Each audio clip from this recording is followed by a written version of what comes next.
nina taabu nyingi Bwana, nakuhitaji.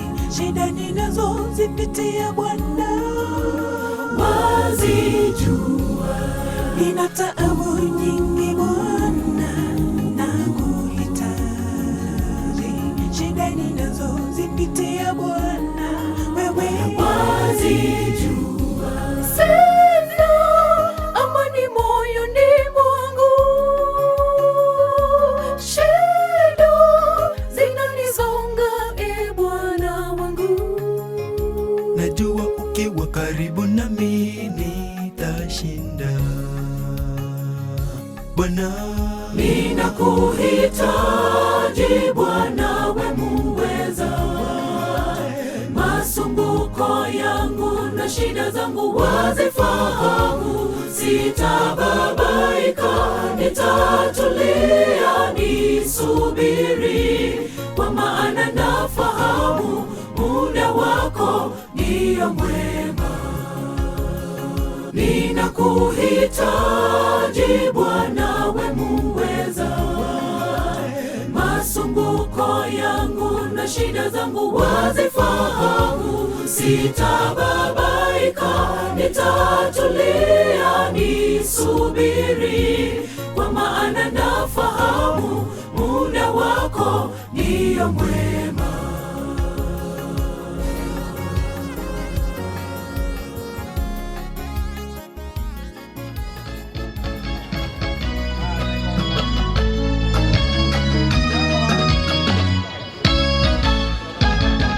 Walio karibu nao waliovunjika moyo na waliobondeka roho, yeye huwaokoa.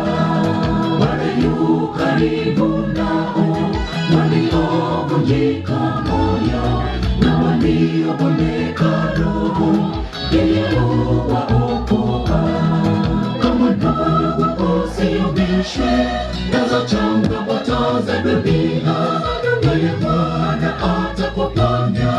Wale ahadi zake ni za kweli, japo moyo wako umesononeka na ni kweli umesikitika.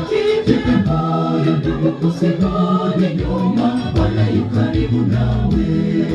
Kama ndugu usiumishwe nazo changamoto za dunia, yeye Bwana atakuponya. Wale ahadi zake ni za kweli, japo moyo wako umesononeka na ni kweli umesikitika. Jipe moyo ndugu, usirudi nyuma, Bwana yu karibu nawe.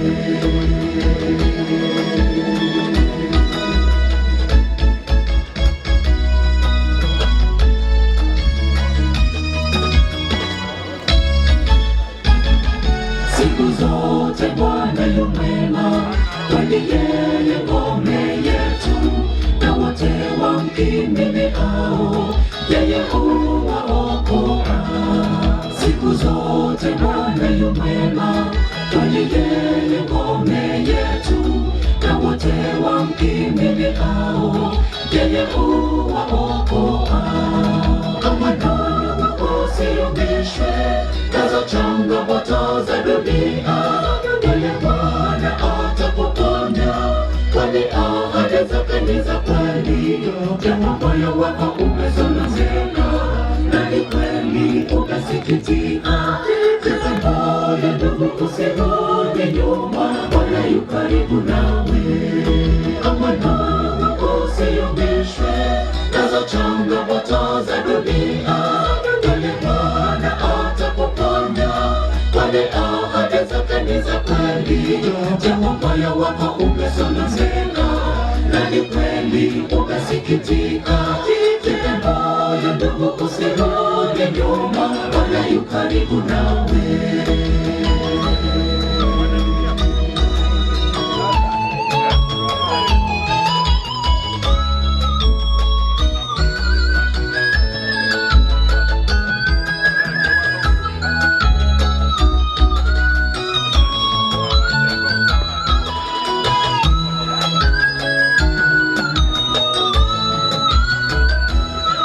Kama ndugu usiumishwe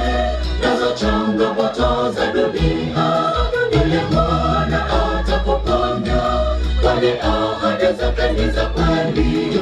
Japo moyo wako umesononeka na ni kweli umesikitika, jipe moyo ndugu, usirudi nyuma, Bwana yu karibu nawe. Kama ndugu, usiyumbishwe nazo changamoto za dunia, yeye Bwana atakuponya, kwani ahadi zake ni za kweli. Japo moyo wako umesononeka na ni kweli umesikitika, jipe moyo ndugu, usirudi nyuma, Bwana yu karibu nawe. Kama ndugu, usiyumbishwe nazo changamoto za dunia, yeye Bwana atakuponya, kwani ahadi zake ni za kweli. Japo moyo wako umesononeka na ni kweli umesikitika, jipe moyo ndugu, usirudi nyuma, Bwana yu karibu nawe. Asante sana wanakekomu. Matuna nilisema mungekuwa mshafika kitambo.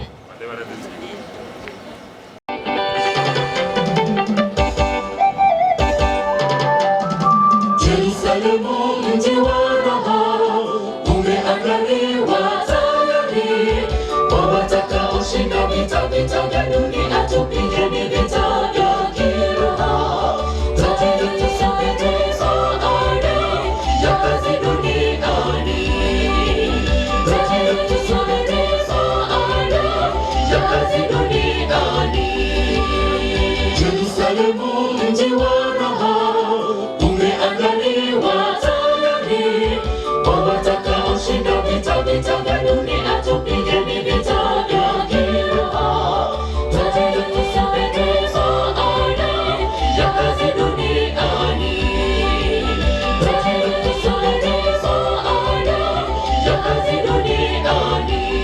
Yerusalemu, tutazunguka mji wa ajabu. Yerusalemu, makaoni pa watakatifu. Itakuwa ni shangwe tukifika pale kwenye malango 12. Tufanye matengenezo ili tufike pale mji wa wateule. Pale Yerusalemu, chakula ni tele. Pale Yerusalemu, chakula ni tele. Yerusalemu, tutazunguka mji wa ajabu. Yerusalemu, makaoni pa watakatifu. Itakuwa ni shangwe tukifika pale kwenye malango 12. Tufanye matengenezo ili tufike pale mji wa wateule. Pale Yerusalemu, chakula ni tele. Pale Yerusalemu, chakula ni tele.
ajabu Yerusalemu, makaoni pa watakatifu.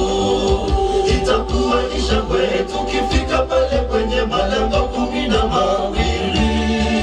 Tufanye matengenezo ili tufike pale mji wa wateule, pale Yerusalemu chakula ni tele, pale Yerusalemu chakula ni tele.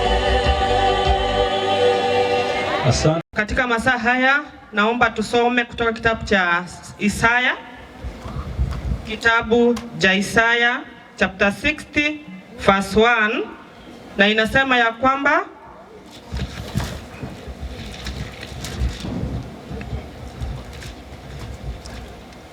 sababu niko na Biblia ya Kisii nitasoma kwa Kisii, lakini inasema ya kwamba imukobare cyagero mubaso chire naho bonene bwo manene bwakobareire roro musunte no tubense naho musunte kelima no tube abantu bebisaku korende aye omanene nakomorekere korenda ayo manene nakomorekere naho bonene bwaye bororekane igoro yao. Mungu ametuonyesha ya kwamba ama tumeambiwa kutoka maandiko matakatifu katika asubuhi ya leo ni kwamba kila mtu anastahili aamke, sababu kila mtu mwanga wake umefika. Mungu anatuambia ya kwamba simama, kila mtu mwanga wake umefika ili muweze kung'aa kwenda kwa ulimwengu. Tunang'ahaje kwenda kwa ulimwengu? Sisi kama Wakristo tunapokuwa pale kanisani tunastahili kujiuliza, tabia zetu zikoje, ama mienendo yetu ikoje machoni pa Mungu? Ndio sababu tunaambiwa ya kwamba tutakapoamuka, tutakapong'aa kwenda kwa ulimwengu, sasa hata kama giza litakapofunika dunia yote, Mungu yeye ataendelea kutumulikia. Ni jukumu la kila mmoja wetu kusimama ili kung'aa kwa ajili ya kufanya mapenzi ya Mungu. Tushike amri za Mungu, tutembee kulingana na mapenzi ya Mungu. Mwenzetu yeye amelala, yeye hawezi rudi, sisi ndio tunaenda. Duniani hapa hapa sio kwetu, kila mtu ako safarini. Siku moja utaenda. Unajiuliza, ama swali kuu ni hili, utakapolala utakuwa mwanga? Tabia zako zitakuwa zipi? Utakuwaje? Jina lako litakuwa limeandikwa wapi utakapolala kutoka uso wa ulimwengu?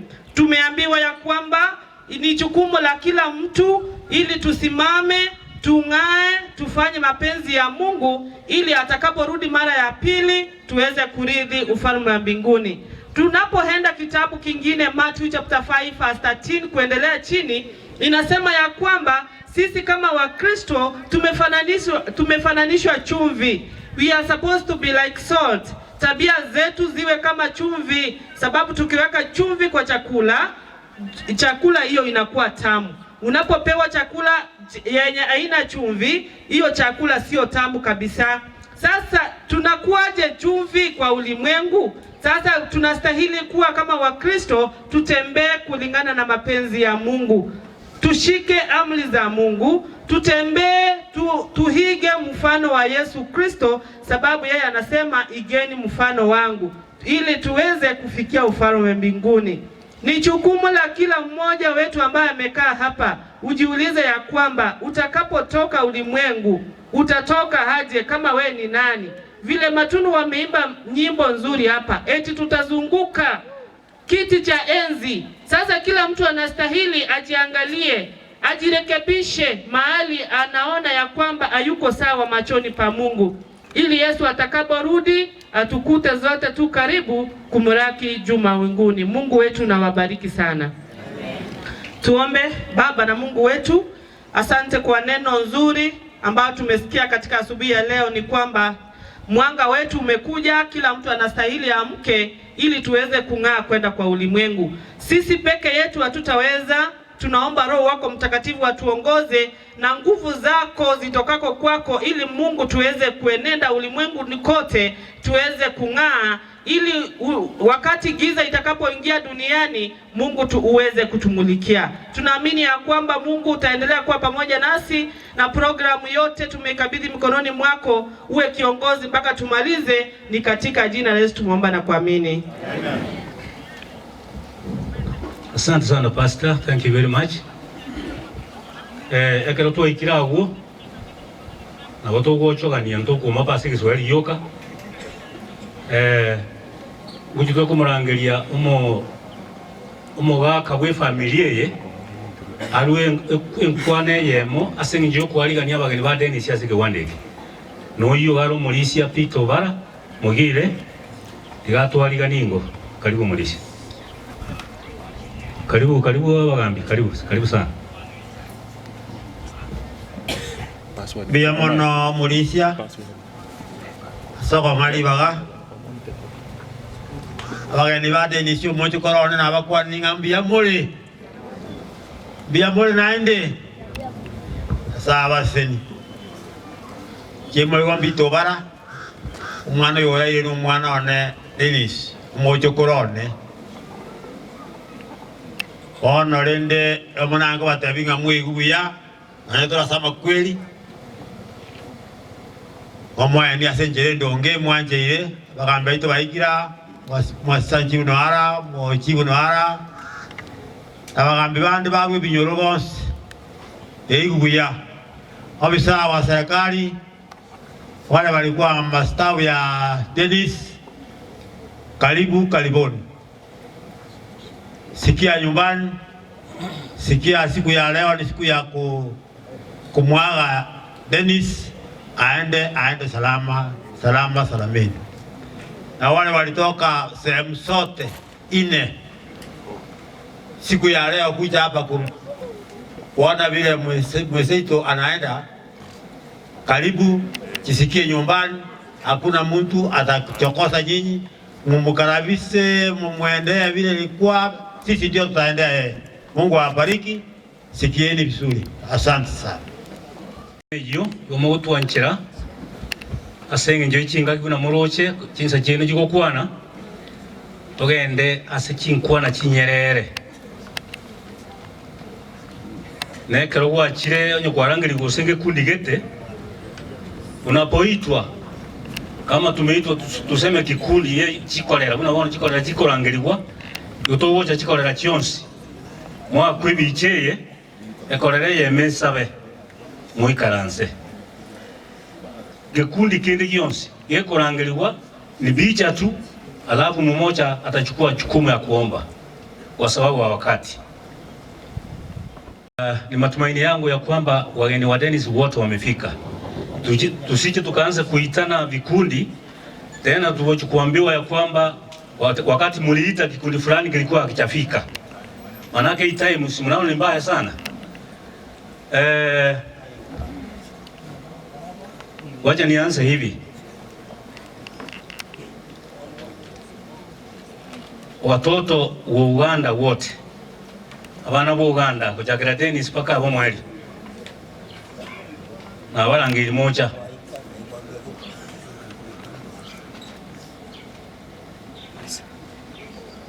abana wa Uganda kujakira Dennis paka omwalio mutene nali biche babwatalia mbate bikitokora na ikwamba kagenda.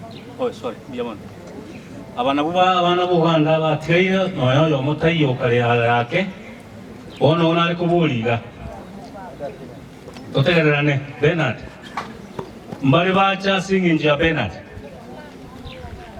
abacha singinji ya Bernard undagite mochi cha Bernard yali mwa kwibicha bayo masabe wale ambaye walikuja kwa hajili ya Bernard karibu hapa wote ebaba bakoyoye ebaba ili baye ebaba sani baye nyuma yake.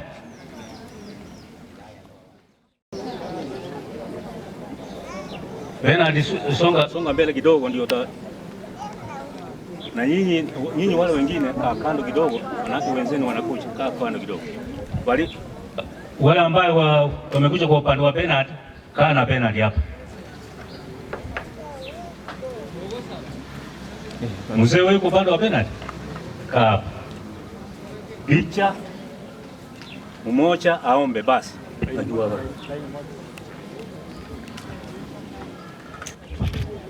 Mmoja aombe.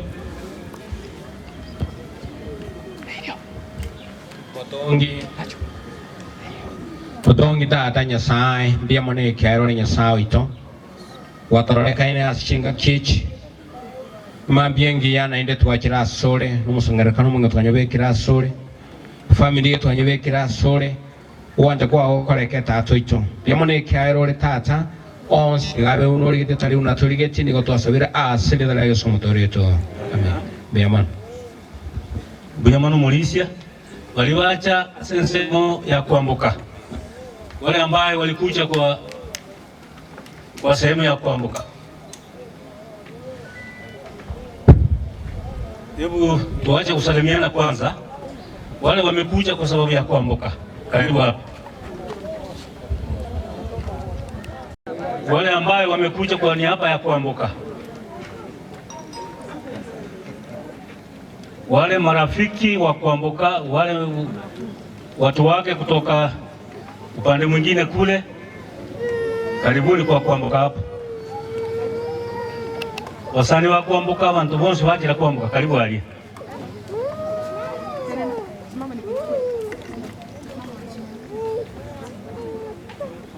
Ndio hao peke yake, haya wapige picha.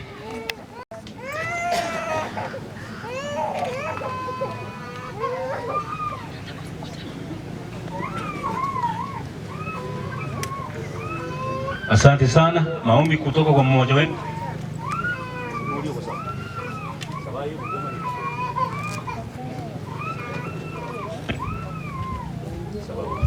Bwana asifiwe. Tunashukuru. Asante Mwenyezi Mungu kwa wakati wa sasa ambao ni wakati muhimu Bwana. Tunaomba utufunge mikanda, funge familia mikanda, funge na sisi.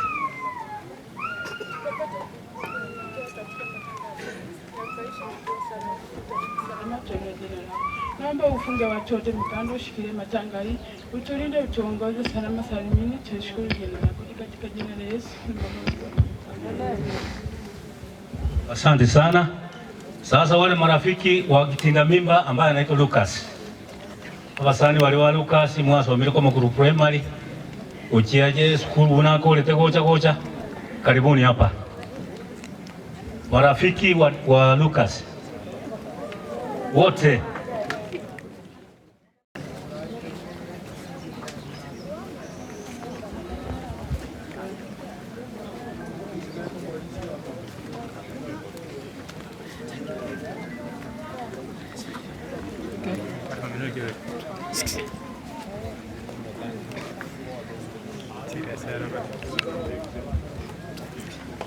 Kama mmekuja wote, picha ichukuliwe.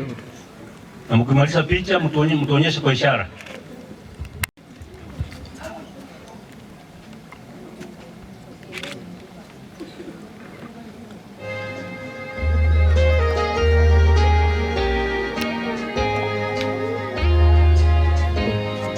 Asante sana. Tungehitaji maombi kutoka kwenu mmoja. Mulio usapo.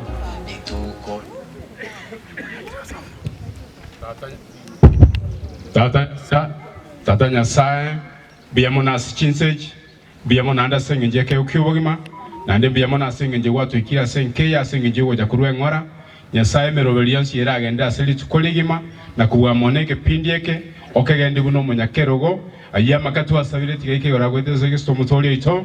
Amen.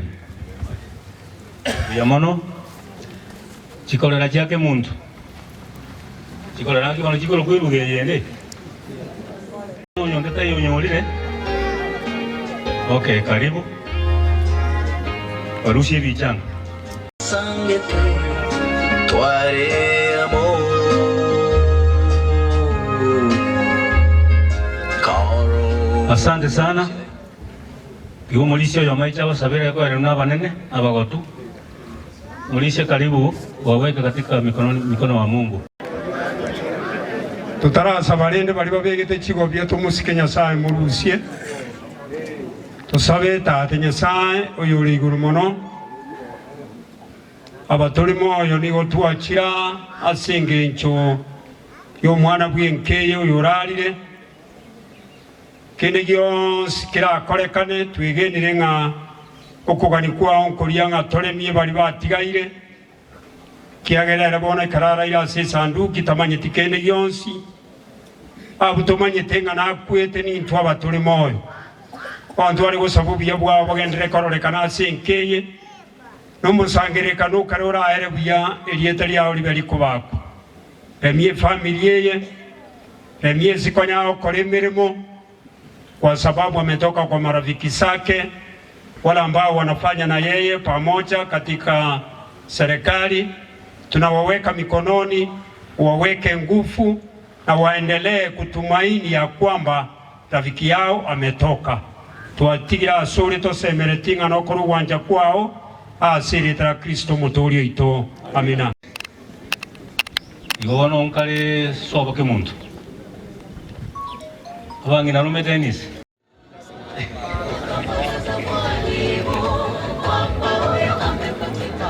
biamono munyakerogo musubati ominto bali twese twachamo na omugo cyane gutigara tubasikatigara mare musubati ominto abaigwa Paul twasirio omonto bw'eng'encho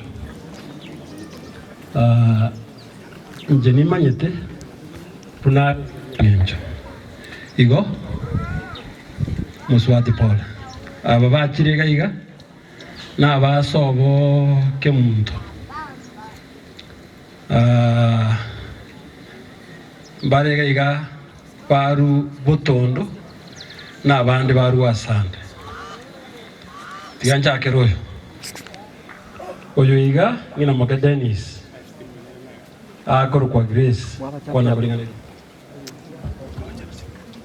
muna mwe kule ngoro Grace kemdono yo minto kemdoni binamu yangu wana mtoka kwa pona wala mekali sasa ita kubatika na banda abati kingo twara mande biamono oyo noyo mwabo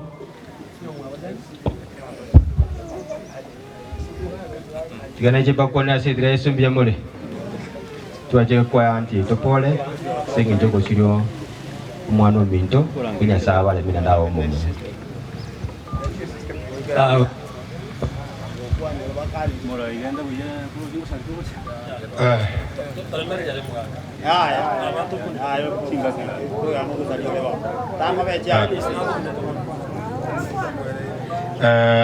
na bakwana ni biamole mwezi nke oyo mwaba Dennis kemuntu ne anti yane kurwa linka ndo nabo twachia sana bari kutorabake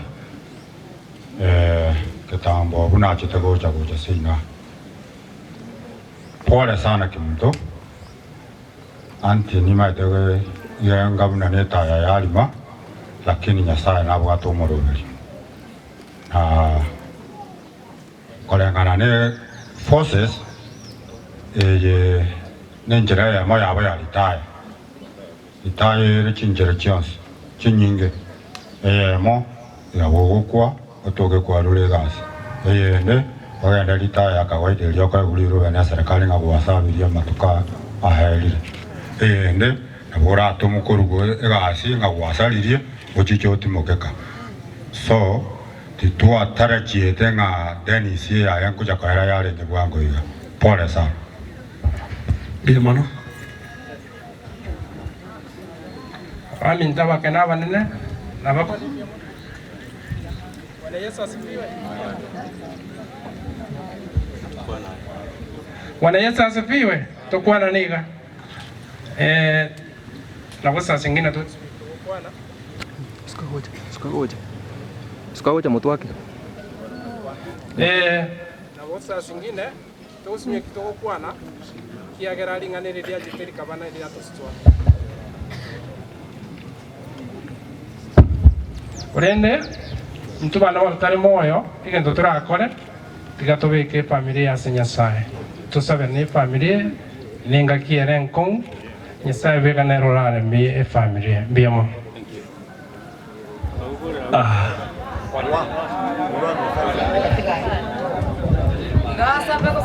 Kamati ke mtopol eta ya alimiri tiga to sabe omo chani Nyasaye oyo le tato itu ni ntwe ira bana bao umanene bwe miganda ntulia ba yago cha subusibu ao ni gotora banya bibe rituko gochia selinde kolende twabere bibiito tata bwa mabera ntwa tarakiete ngomwana itongo bare ga korara sengenche kolende na sengenche umanyete otarengaro tachiete safari tata bwe miganda libiri bageri gali omwana omintoke muntu omobore momo gosemeria na abana bali bayatigaire nabwo omanene ono nyare ko bagokubagitira rituko gochia selinde umusangererekano oyo nanyoretera samago kao obe na kero yo monene getogokora tokogenda ase chinka otororekanere na kubwamano toikino bwanchani bwao wetera ase erieta riao ne erieta ria omwana Yesu Kristo yoro motoreto.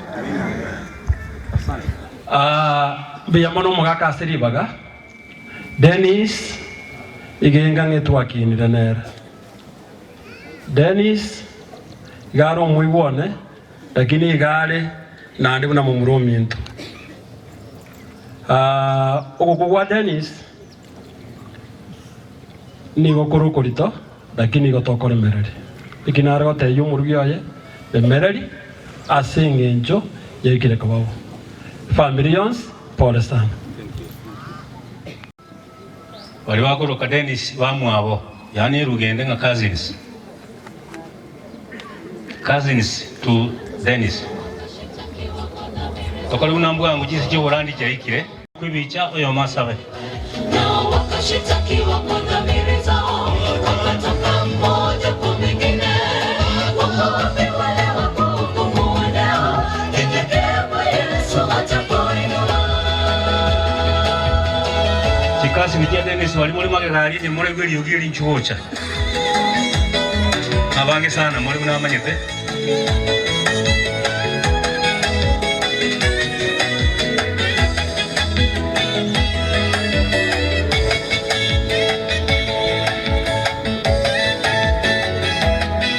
abane balingo anye mogo janjigocha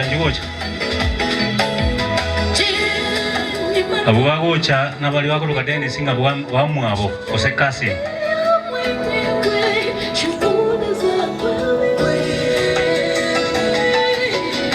onye baelire balushi mulengali iyo oyo masabe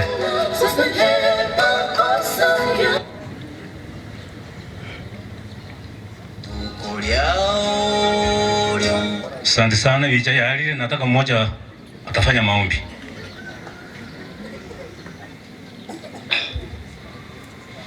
Tusabe sai oyo ligo mono twawakirembia mono twawakirembia makuru murubiri oyo gachagete twawakirembia mono asesereye kwatoikia sekibwaru bono monne toko boria ayatagera amatemo atochira abatu atigaire utubwira amatemo akerengencho na kero murubiri ora ere erieta ria olimu kero ore twasabiri betera serie 3 ya Yesu Kristo muborito. Amina. Biamono jikasin akoyo Dennis imbara wali wakoroka Dennis nga makoyo ne maro mashemeji abana bashemeji ba Dennis ono ebali no kwale ko chubusibu bicha na barako kunya kuligere lipataye onde naro tigaire Dennis nga makoyo ne karibu sana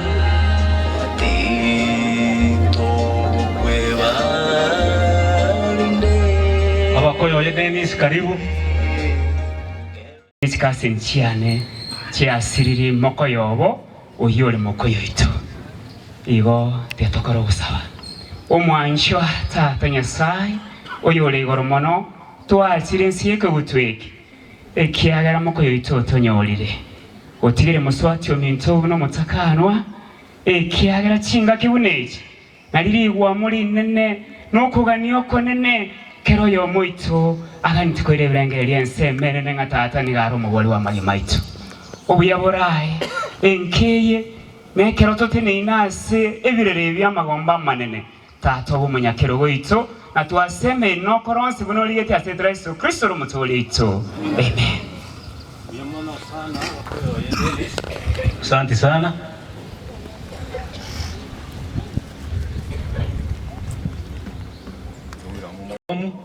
Na matunwa onekana na ikiriga iga na bongora ngiri muri skuru gekomu atubwatereri itangeri twatigairi tokore nande turakore buyanya sawa itabakwe muri sikaribu. Shukrani kubwa kwa Elda kwa kazi nzuri ambao umefanya kwa sherehe hii ya mwenda sake. Nataka kusema ya kwamba karibuni nyote, all friends, relatives wote wamefika huku, maofisa wa serikali na mahali Dennis alikuwa anafanya, the Kenya Defense Forces ambao wako hapa kwa sare rasmi, the administration. Meona wengine wametoka hospitali pale Kisii, Ram Hospital. Meona wengi wametoka Gekomu SDA Church, the entire community mahali Dennis walikuwa wanakaa na Efrain. So feel free, mjisikie nyumbani kabisa, mjisikie tunapoendelea na sherehe. Pastors wetu ambao wako hapa, pastor wa district hii ya Matunwa na pastor wetu kutoka Gekomu mahali tunakaa. Tutasema hiyo baadaye. Ninaomba wale wametoka pale Kisii mahali Efrain anafanya hiyo hospitali tulikuwa chana, wasimame hapo Ram Hospital, wasimame hapa waonekane na mmoja atahomba. Na Efrain, ningeomba uweze ukasimame hapa, they have come for you. Wale watu walitoka huko, tufanye haraka. Olsons, hiyo kikundi Olsons tuliwapata huko, nikaona ni wafanyikazi wa huko Ram. Olsons wako? Please come quickly. Please come. Asante sana. DJ nataka wapatiwe maiki moja pale. If we have enough. Moja taomba. This is a good team. Wapi ingine?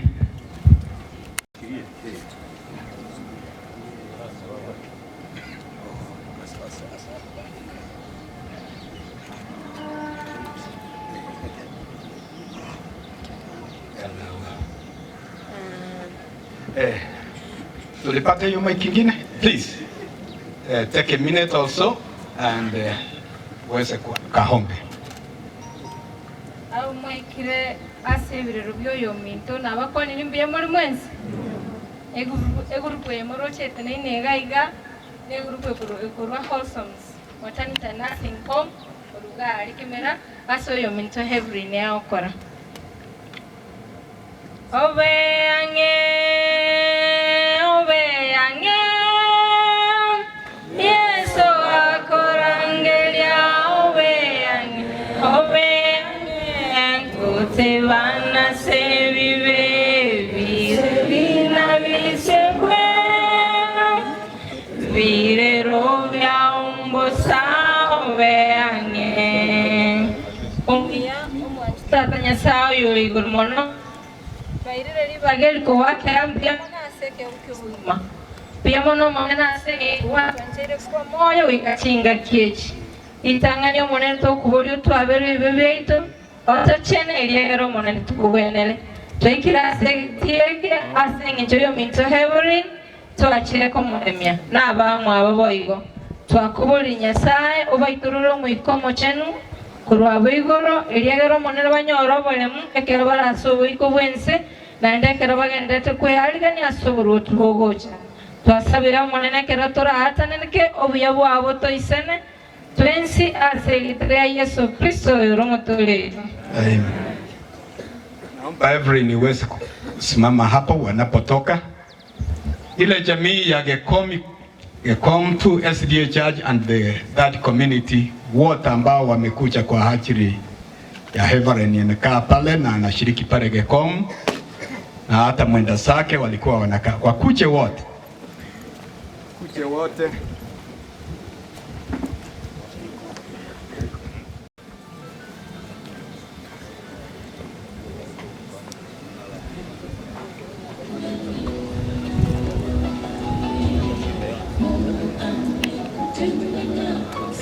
Hiyo community ya si hapo Mwembe Gekom, asante sana.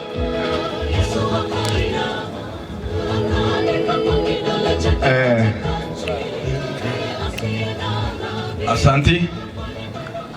Hii grupu iko na Gekom 2 church choir, waweze kuinua mikono yao juu.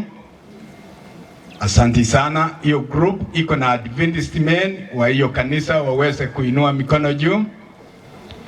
Hiyo group iko na Gekom Area Church Fellowship, waweze kuinua mikono. Hiyo group iko na Gekom Primary Fellowship mahali, hebu nione kwa mikono. Kuna wengine pia tunaita Milimani Fellowship ambayo iko juu ya mlima. Wale wametoka Kisii Highlights Fellowship waweke mikono yao juu. So Evelyn and the late walikuwa wamechungumuika na hawa watu, and may God bless you. Sehemu moja wa kanisa, and in this group there are elders wa kanisa wale ambao walipata nafasi kuja. Hebu na tuone kwa mikono. Elders of Gekom 2 Church wako hapa. Mko pale na mimi nikiwa hapa, mmoja aweze kutuweka mikononi mwake Bwana. Nimesahau. Erandro yako. That community wale wanakaa hapo, it's important. Hata mumesema vizuri. Kinege ndekia ngaibale wale wanakaa in data, weka mkono juu kabisa, na hata yule landlord asonge mbele aonekane landlord. Very good. Tena ni elder. Ningeomba sasa aratemu. Nimeomba roho ikupatie huyu elder aweze akaombe. Kama buyeyo. If you can also take a statement 30 seconds, alafu uweze ukaomba, say something about this family. Okay. Nimewasalimu mjambo nyote. Huyu Dennis kwangu 10 years ni kama mtoto yangu. Kwa sababu mpoteza huyu rafiki yetu. Na kwa Mungu kulinde. Songa mbele kidogo. Na wakati huu songa mbele landlord, then hell songa kidogo ndio itashika mzuri.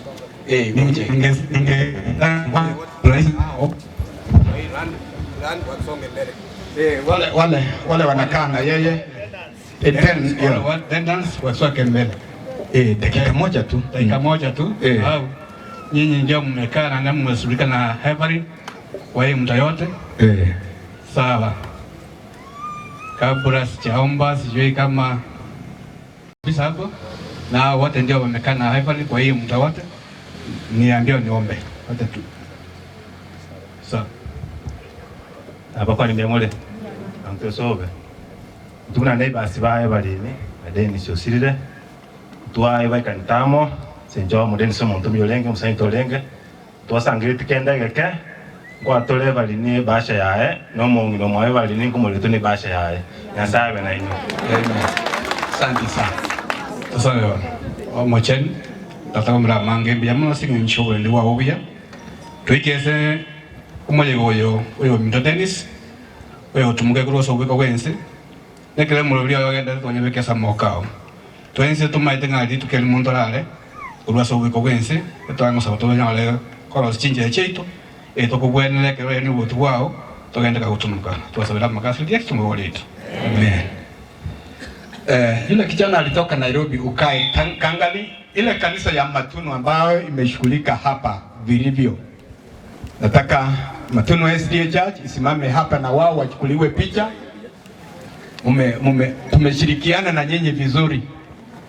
Aba Matunu SDA Church mwensi. The entire Kanisa ya Matunwa Sole, come here.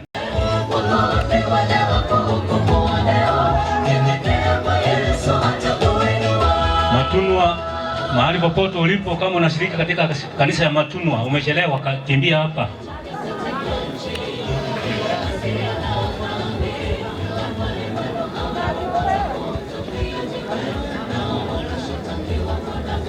Mulisi ya wanda kuno ulio wa utangora. No mwingine.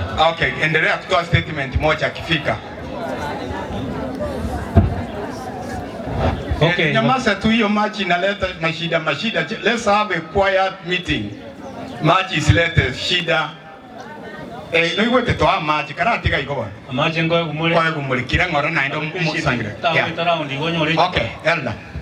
Asante sana. Kwa niaba ya kanisa Matunwa SDA Church, tunasikitika sana kumpoteza huyu mtoto Dennis. Kwa entire family ya Matunwa na community yote, tunasema Mungu asaidie huyu mama Kimunto na huyu mtoto Evelyn na familia nzima ya Oganda at large. Kwa hivyo tutazungumza maneno mengi sana, wacha Mungu awape nguvu na atawazidi kuwasaidia katika maisha yenu. Thank you very much. Omba. Mulise Joseph na ukurasa wabono tuitwa rasa. Mwarasa vile. Asante sana. Joseph. Hebu na tuombe. Baba na Mungu wetu uliye hai, ni asante kwa vile tumefika hapa kwa ajili ya harusi ya mwisho ya mpendo wetu Dennis. Kipindi kinachoendelea kifika tamati, Mungu wetu, kila mmoja akirudi alikotoka waongoze. Hebu usaidie the Oganda family, wafariji, maana wewe Mungu ndio mfariji mwema. Tuomba tukiamini yote yatatendeka vile upendavyo kwa ajili ya Bwana Yesu aliye mkombozi wetu. Amen. Amen. Atuna, may you be blessed. Mumefanya kazi nzuri. Kanisa ya mama Concepta Kimunto Chirenge Catholic Church, wale ambao wamefika na sisi tuonekane hapa, wote wakuje haraka na sisi tuchukuliwe picha na mmoja ataomba. Asanti. Asanti. Tunaomba kiongozi wa kanisa, you have 1 minute. Mumechukua ile mic yangu wapi? Mlisinai kwa lego nkonya aguma. Thank you. Waombolezaji wote ambao wamekuja kwa ajili ya ndugu yetu Dennis na wasalimu wa mchambo. Mimi ni Catholic Church ambao kweli tumehuzunika kwa ajili ya kupoteza Dennis ambaye ndio wakati alikuwa na nguvu ya kusaidia serikali, nguvu ya kusaidia familia, nguvu ya kusaidia kanisa, lakini sasa amelala na hatuna option isipokuwa tukukubali na kushukuru Mungu katika kila jambo vile maandiko yanavyotuelekeza. Kwa hivyo hii ni jumuiya yetu ya kanisa Catholic Chirenge ambao mama Concepta anashiriki kwa kuabudu Mwenyezi Mungu. Kwa hivyo kwa muda mwingi tumekuja, tumeshirikiana na yeye katika mambo mengi, tumeongea mambo mengi kuhusu haya. Nadhani ya kwamba Mungu aliye hai ataendelea kumpa nguvu ili aweze kuyastahili haya, kuvumilia na kuendelea kuweka familia yake katika Mungu. Tuombe. Kwa jina la Baba na la Mwana na Roho Mtakatifu. Omochene Nyasaye Tata na Mwana mweko mochenu. Tunaba otole twatenera seke orelie kega seke tie kega seke njitubate nyange yo mwana Dennis. Oigwa toeta seke regeke. Kulene no nabo aya seri tukeli mama tukonsigara mange. Mune Biblia ko tuoro ngari tukeli melire amatuko chilfa ya masole na matukeli voya ya masole nigo are itukeli mo. Matuka makigwato moeta Dennis otokorera ya ramaya, okorera serikali ya ramaya, okorera familia ya ramaya, okorera jichirani chonsi amone kanisa oya korera ya maya. Orga tumokire ntogwato shwari, gosaba goito ngoringoto chimburu tolemereria yo akorekanire nili bagadia yolire buya kuba moneka rochia kurambro ko kwao ocha somong na concepta oyo siririe oyo lenga como ikanga mononya sa olenga pled wina se familia kule nonya bona bono rabe pled wina ya concepta na bana ba mawos ogenda ko bakonya na ko bali kania sobo mo bondo boko je ko to se mertie ikos to ko se mertia sobo mo boka to se merti no bondo boko ja o bote ni sia ja kire rogeno Cristo Yesu mo ali kani egere anyara ko sa sobo ndo kwao na into abatu atiga ire to nyori gente ke mo ngantora na into ka kemo ne chinga kito maiti kendra ko to se geta to ko manyanga na nya sa oro rio o takete gento ke store na into to ko timo ka to je ko timo ka se marigata na se me changa na ko sawa me ya Kristo oyo mongo ito amina serikali ya Tata na Mwana na Moyo Mtakatifu amina. Nashukuru sana kwa hayo yote na yale ambao mmefanya katika hili boma. Najua kijana niliita Evans, where are you? Evans ambaye alikuwa anarudi Nairobi. Evans, Mountain View, Friesen Mountain View kutoka Nyamira. Take a minute na nyinyi mlete hiyo wimbo haraka.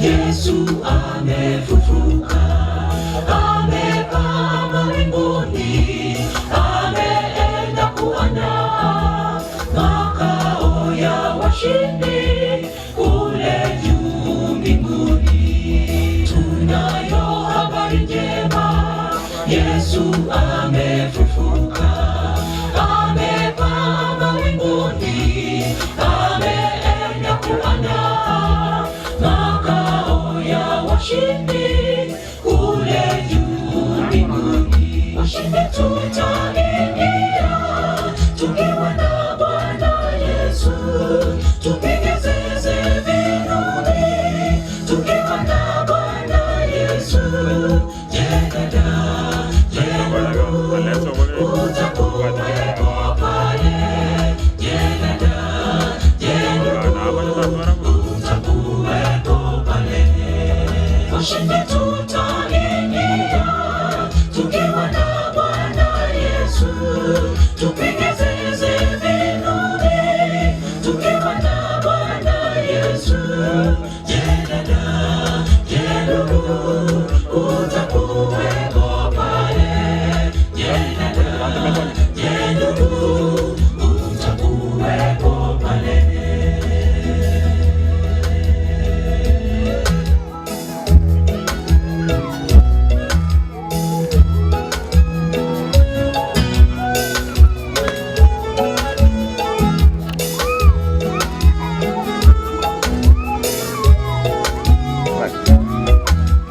Ewe mwenzangu jihoji kama utakuwepo, arejeapo Mwokozi tumwimbie kwa furaha, tuingie juu mbinguni maskani ya raha. Ewe mwenzangu jihoji kama utakuwepo, arejeapo Mwokozi tumwimbie kwa furaha, tuingie juu mbinguni maskani ya raha. Washindi tutaingia tukiwa na Bwana Yesu, tupige zeze vinuni tukiwa na Bwana Yesu.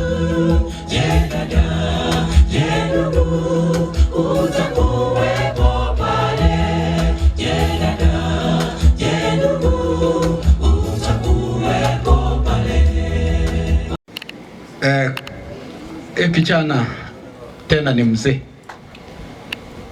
toka Nairobi, ako na statement that will take 45 seconds.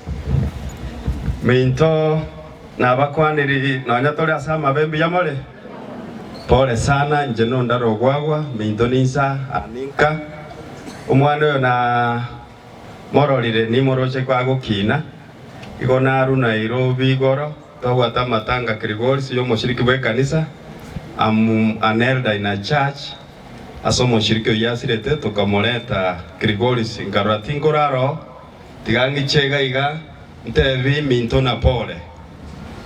On behalf of Nairobi Matuno Nairobi Welfare Association twarure pole yitu ne ngora gocha se familia Nyasaye abagate na ndaba orokererie na ndaba bekamo mbaka tobe ange ase ogocha kwae ono gonko genda mutigale buya no turamo ase keombekelikia Nairobi Matuna Welfare Association igo togo changera umuntu ore member igo abana baitu bareka na arabo tokunya ko insist na bago join kale Matunwa na bago join kale Mombasa na bago join kale Wachiri ekerama babeire twakonyana Nyasaba seseni ngominyoka igonati como pastor onganyete nji como introduce ase okorandi okunya cheki tigaminyoke Nyasaba na inwe mbiya mono. Asante sana kwa juhudi zote. Engora ngero mulisi ngayo mulisi ache mulisi nchonkonya. Sasa imefika wakati. That is good. Esubuli na weda kwenye ligi kuna na kwa jiwani.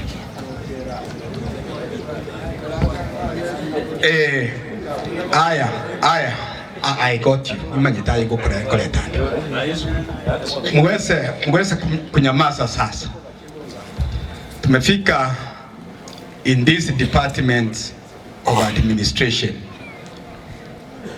Na our assistant chief, our chief, wote wako hapa. Na the Kenya Defense Forces wako hapa. We will give them this time na waweze wakatoa na wakaseme maneno yao, lakini as an elder this Kekom Church where Ephraim and Douglas, popularly known as Dennis, alikuwa nataka kusema jambo moja tu. Chief wanapokuja unapowaleta ile njia in this family ya Uganda vile tumekuja tunakuja. This was a pillar in this family. I am addressing the Edward yule mkubwa wa serikali in this uniform. Kwa kweli he was the only one. Tunaomba kama kanisa tena tekebeke ya statement nerengo kwana te kutoka mogwanja kero siku bujana lingo tebye serikali ringina njengo joke ndacha ange kuwa buya.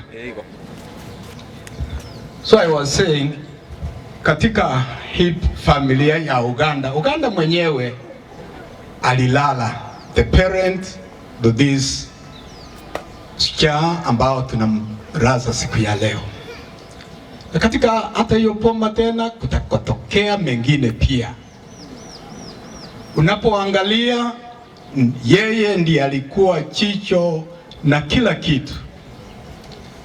Tunaomba kwa unyenyekevu kama kanisa, tunaomba kwa unyenyekevu kama watu wa Matunwa, tunaomba kwa unyenyekevu kama familia.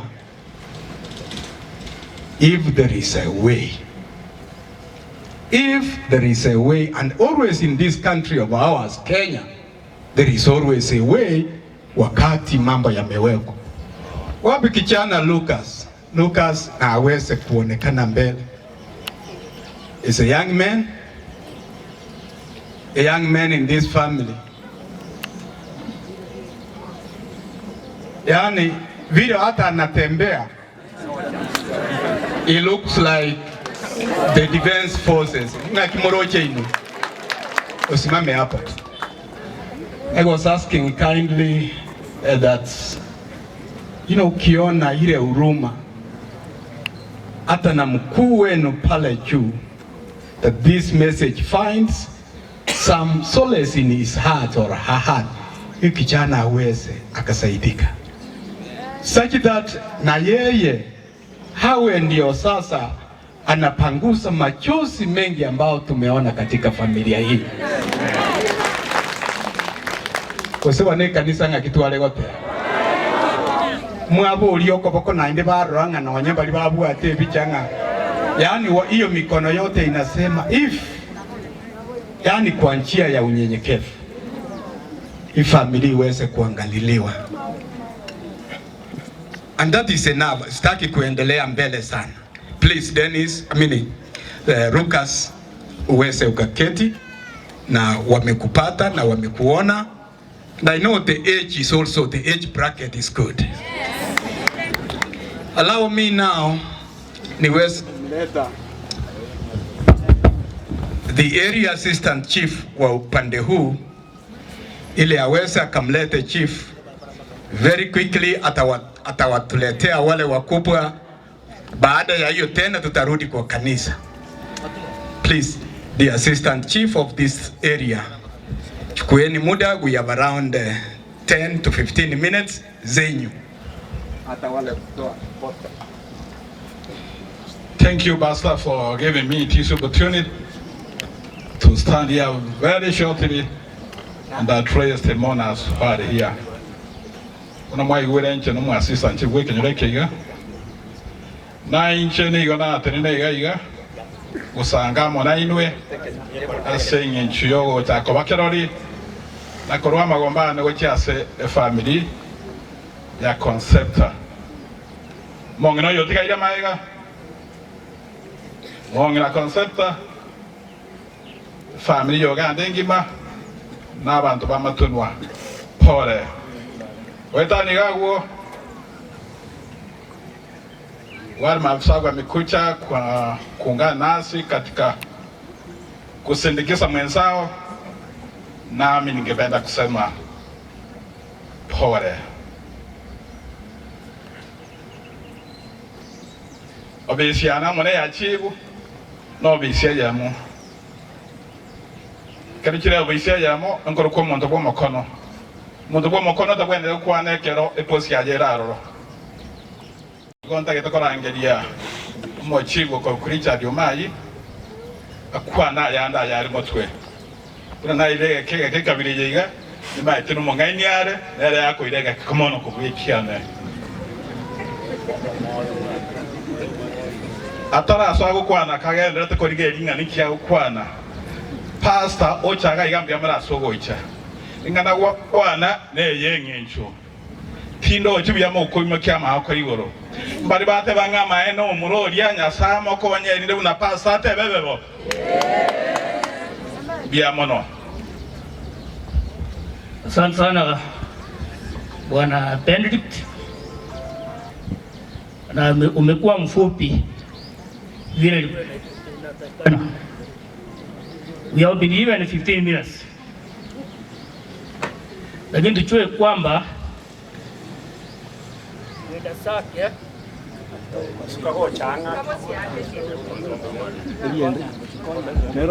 okay, iko sawa.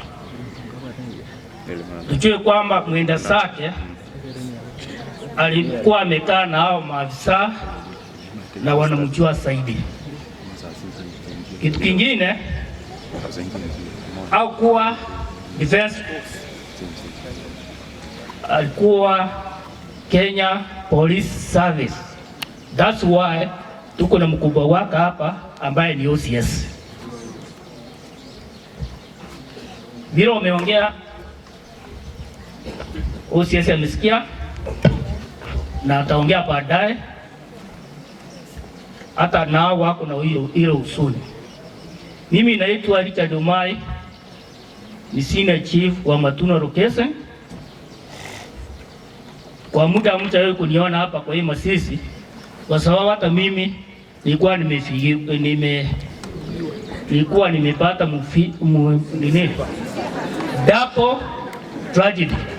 Huo msiba on Wednesday we buried mtoto wetu ambaye alikuwa mwanafunzi Moige Susu. Today vile naongea, my uncle is deceased ambaye utamshika ni Friday. Tunajua kwamba Dennis alikuwa taa huyo mji, hata chukua muda tangu ajiriwe. Sasa hizi ndio alikuwa amejipanga aone vile ile familia wa jumla anaweza kuisaidia. Unajua baba yake ni juzi alilala, kwa hivyo ni huzuni kubwa wa yale ambayo yamefanyika kwa ile boma, lakini Mungu ako na njia zake. Tuachie Mungu apange vile alikuwa amepanga. Nataka kuita watu wachache na wawe wafupi sana vile tunaona program inaenda. Principal wa hapa kwa hii polytechnic, na nimesikia kuna mahali anaenda. God is good all the time. Nyasaye numia chinga kishonzi mbiamono chief mtu ndogo twara magana mangi. Maneno yetu ni machache. Tungependa kutoa pole zetu kama shule kwa familia ambayo imefiwa kijana mdogo sana. Najua katika familia tukiona kijana kidogo kama huyu amepoteza uhai, inakuwa ni shida sana kwa wazazi na kwa familia yake. Kwa majina naitwa Joseph Musima. Mimi ni mwalimu msaidizi katika hii shule ya ufundi. Huyu ndio principal wangu. Na wasalimu nyote, hamjambo. Nasema ni pole kwa familia ya mwenda zake. Mungu afariji familia. Sina mengi ya kuongea. Kwa majina naitwa Ruth Bosbori. I'm the principal here Matuno Vocational Training Center. Kindly naomba wazazi, watoto walifanya form 4 class 8, kuna wale hawatahitimu kwenda university, walete these TVET institutions ndizo zitaisaidia watoto wa siku hizi. Mtoto akiwa na kazi ya ufundi si lazima ajiriwe, anaweza jiajiri na ajiri wengine. Tafadhali, hata hapa shule hatutoi pesa, serikali ndio inagharamia. Leta watoto shule wapate elimu, wajiendeleshe kwa maisha ya baadaye. Ni vile tumeitwa mkutano mwingine, na watakia mema. Mungu awafariji na mzidi kuombea familia. Sina mengi. Abanyene kenyoro family na abachire kolera amo na intwe tigatokwana ningambi yamure ekera torigereti omwana bw'emyaka eri emesini ni araire mari nonye nase toikaranse tugwenda tonyakolera tari okonya gukwana tigang'enda amang'ana meng'e nje nkorokwana onde Ezekiel igwande manager yegwari ya Kiogoro omugambi omu MCA egwari tobare muchachi narenga atoka aseng'encho echi meeting chiabeterereti noagenda ntubu nobisi yegwari ya Kiogoro twabeire tokobane familia ye kurime chande yabete gwikira rituko ria rero ekena murigeretie birogo moikaranstagwo ebyo obisi ya omwesibi wa gwari tobare muchache kurime chando yabete mpaka rero momanyete ebirogo rero n'echibesa bikogorwa lakini togwete ebirogo ase eng'encho ya magombo n'obuya bwa familia eyo nabo igo nemeyete neinega igo maete n'echirubisa tegwakanu lakini yamenyire amatuka yonsi pi naende monto tachabate ng'anta besa chiema gose ekerogo igo marigara abagosere omong'inori osiririe omwana oyo w'emyaka 30 omwana oyo neroricha komoreri bono orarire nimotigere siringi 1000 yemo nomong'ina oye osiririe omogaka oye gwogosemeri nere nimotigere 1000 yemo abantu baminto mbuya mono tiga tobwaterane tokore egasi tochenge taiba. Thank you very much. Sana. Mong'ina olinga yoro ayuji.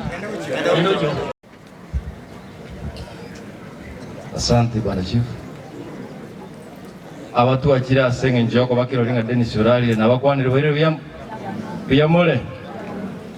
Na inje nere atire senge njona boli tubura na no murainde. Oye mwana tiri kugamba. Ora lende na bongenda ta ko murai.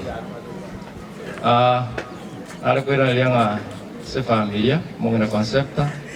Ai fain omwana bamino bali bwasiri omwanjo ino pole sana tia Nyasaye abawo balemu wetanetie embeera nga baada ya makweli obogima bakorateki ono unararire naye watigaire ule moyo weyaliganie yakora tukumanya makweli abo mambi mumura Dennis galengo mumurumuya ngagera tekera twarenge campaign nari guchikobeka masakara itukelio na ronga boire bakabokahira kera twakora ngabo murwire maragobeyo akangira nyagitari botuko aria Krista Mariana wana nje na sirio musari wengencho uitwale ukwana nere tuiwanana mangana na manga ndati ali gocha kora sa familia yabo lakini bono uchire so nami pia ningependa kuuliza katika ile kitengo cha polisi kwamba tumekuja kwa ajili ya kuomboleza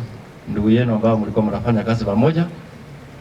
Tafadhali vile mmeombwa kwamba yule kijana ambaye amebaki katika familia ili akaweze kumsaidia mama yake pamoja na familia na jamii nzima, mkaweze kupata nafasi katika ofisi yenu, at least akienda huku afunzwe, anapohitimu aende kujifunza mengine mbele.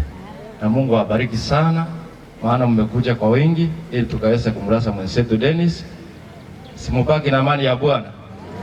Na mwakilishi wa MCA tunawapenda na ofisi yenu, ila kitu ningewaambia tu mumanya na otole maiga bado nturako moyo. Asaba sisi abasane ba Dennis abakena banene na bakwa no mwalo bembya mule asanti njitibu atimanga nango kwana lege toge okumitu asire omwana bona Dennis nyonyane kerege to yakoba nyombe kero montago aragwe kole go blame we kero mwana olia secretary saria lege tokio borosana. I think nyinyi wote mna usuni ile tuko naye. Kila mtu amekuja kushangaa kupoteza mtoto kama yule. Siendi mambo mingi. Bwana OCS, inachua ni vigumu sometimes hii message yetu kufika. Tumetoa maoni mara mingi, lakini wakati tunaenda pale kiwanja mtu anaenda kama mtu wa kawaida. Mimi ningeomba hii iwe tofauti. Ni vigumu sana kufikia, lakini ninaomba niende kwa commissioner general ama county commandant ama OCD, mumpe hiyo ujumbe akae naye. Siku ile mtaandika, najua hivi karibuni maybe kufajia Julai kuelekea, sisi wenyewe tukiita ofisi tuwakumbushe ya kwamba huyu ni yule mtoto alisimamishwa pale, muokoe hiyo jamaa. Hatutakosa kufikia ofisi. Hilo ndio ombi langu la maana. Ege kundi nkere kiaba sidali ba abagusi mwanyage tinge egrupu eyo na barabo mabwaterambirambo yabo. Tafadhali 1 minute alafu tuende kwa nini host muhimu kego cha mwenzi bali toja nabo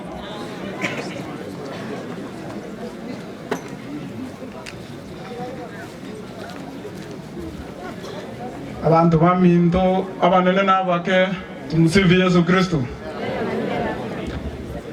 Ekenege kundi kyabagusi usetokoroka edite iria yemo bali twatureinetie na Douglas Anunda twarige turimo twatureine kiganjo rimo kero muntu agatumuko bwaye lakini tugacha tukabangana una torabe tokumanyana una basigaja bagusi njoyo ngokwana Master Vincent Bosire seitoni gere kabosi ndaite bonse bakwana marieta abo naende nabo muntu akwana asago korekero na rora nyore kwanyore magosa asigete agokonye. Doris Kerubo, Nyancha Police Station. Dogo tu. Chief. Abakwani nande Chief. Turasamage wairire bia. Asamarieta Davis Yoko nonde STU alia bora Nyamira. Koro kwa Faith Kwamboka kwa Koro Youth Police Station. Mbiamore mwenzi kore ku Joseph Omache STU Marsabit.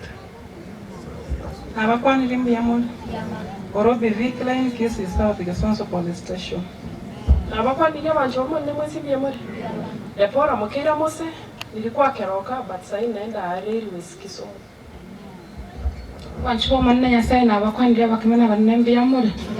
Sirita nkoro Caroline Kambon seitere nyandere mangumbwa ngokora keroka police station. Poleni sana.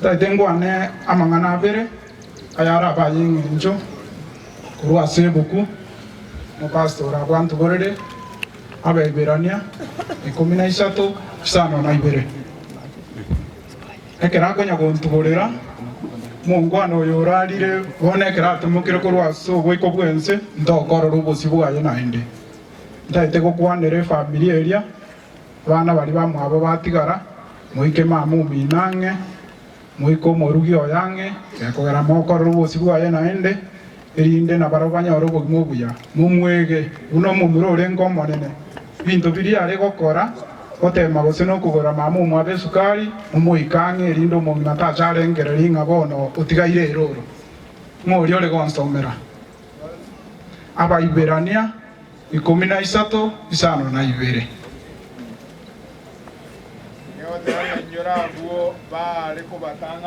inyora abo bare ko batangana aba bateberete ingana lya Nyasaye nainde morengereri muno omwelio gw'obugima bwabo nainde morengereri muno omweli bw'obugima bwabo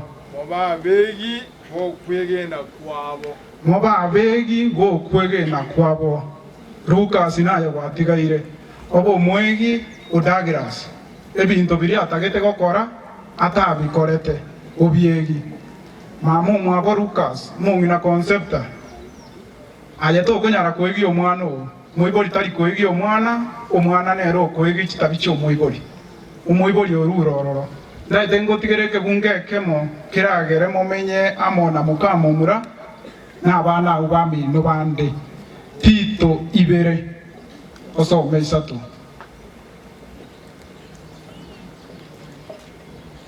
Taitasi ose Tito ibere osome isatu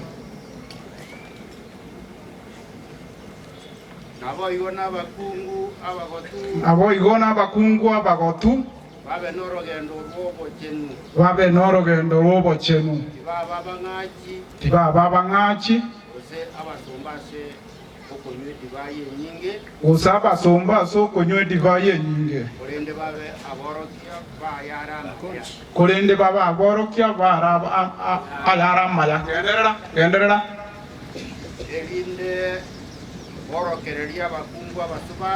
erinde borokereria abakungu abasubati abo barabake banja basaja babo n'abana babo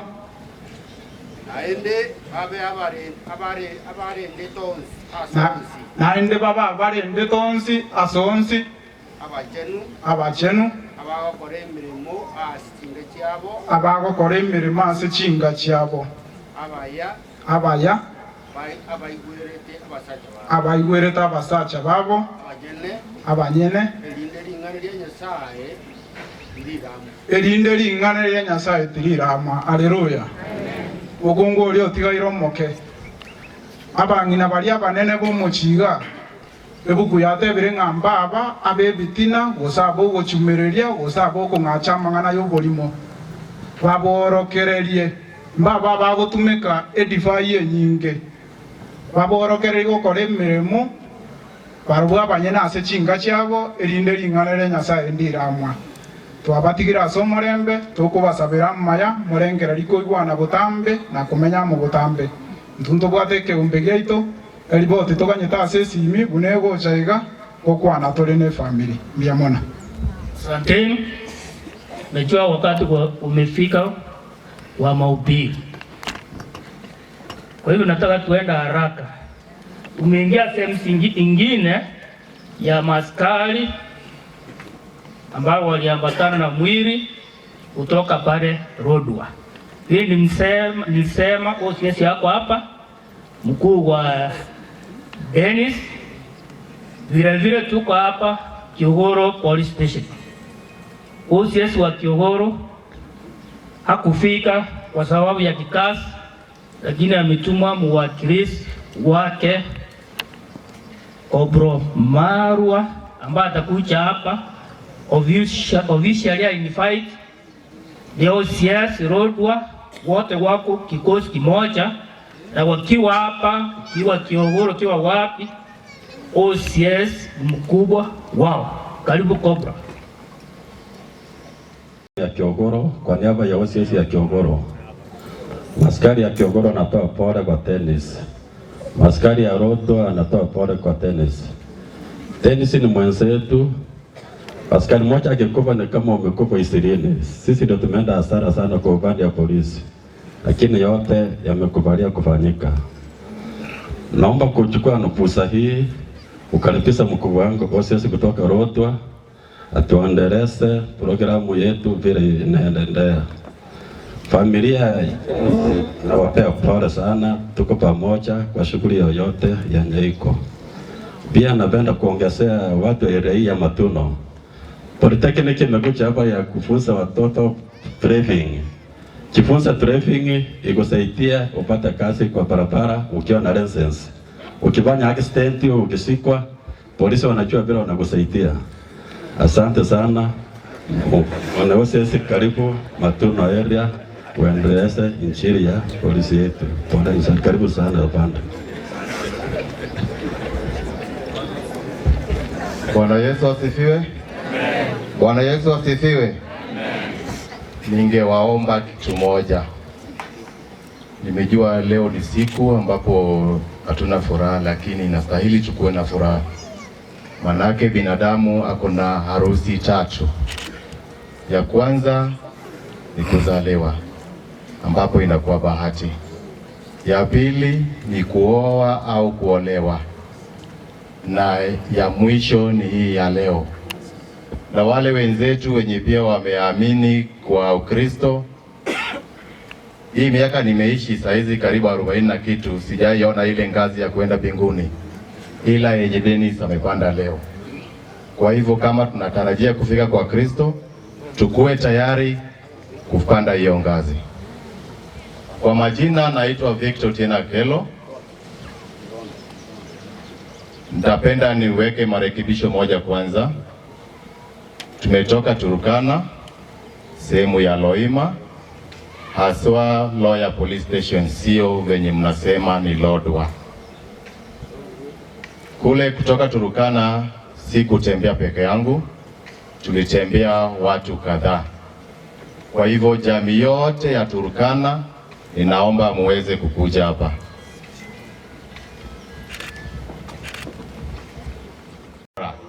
Pia waweze kukuja pande hii. Kiogoro, on the same note, kama kuna askari yoyote ambapo pia alifanya kazi kule sehemu ya Turkana, ninaomba pia muweze kukuja. Nyuma kabisa. Kaindi msonga nyuma kidogo ndio tuweze kukuja. Pia jamii yenye ametoka Kisii Central, tafadhali tuweze kusimama. Ya mwisho, kama kunayo mtu yote ambapo anaitwa askari, tufuate hiyo amri.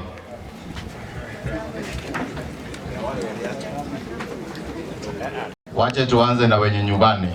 Watu wenye wanasimamia hii maeneo, tafadhali tuinue mikono, alafu turudi tuketi pale. Watu wa kutoka Kisii Central,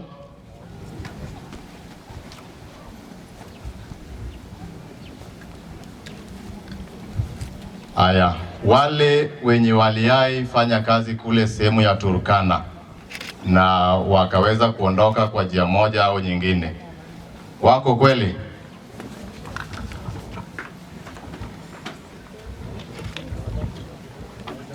Haya, hao wenzetu ambapo ni askari lakini wanafanya kazi kwa vituo mbalimbali pia wainue mikono. Asanteni. Naona hapa kando tuko na retired, na inasemekana ukiaivaa hii sare umeivaa. Inua mikono. Asante. Hii jamii imesimama hapa mbele yenu, tumechanganyikana, lakini ile kitu ambapo sisi sote tumejua ni jamii ya Waturkana. Watu wa kanisa, tutachukua muda kiasi, sababu nina hakika kuwa hii sherehe ni yetu na Mama Evelyn. Hapa nikisema tumechanganyikana, kuna wale ambapo wanafanya kazi kule Turkana, wengine ni madaktari, wengine ni wafanyabiashara, wengine ni askari. Lakini ya maana kuwa wote wako na sauti. Nitaweza kuwapea muda, kila mmoja atachukua kama sekunde 5 ama 10 aweze kusema jambo. Alafu pia hapa pia tuko na marafiki. Kuna mtu alisema Dennis ama Sokoro alikuwa mtu wa heshima. That was one thing yenye ilikuwa inaonekana kwake na kila mtu. Na ukiwa na heshima kuna venye utakosa marafiki. Kwa hivyo ningependa tuanzie kwa huyu ndugu yangu. Kwa kuwane mbuyamole. Chasa Marieta Koroku Aisaya Ondara.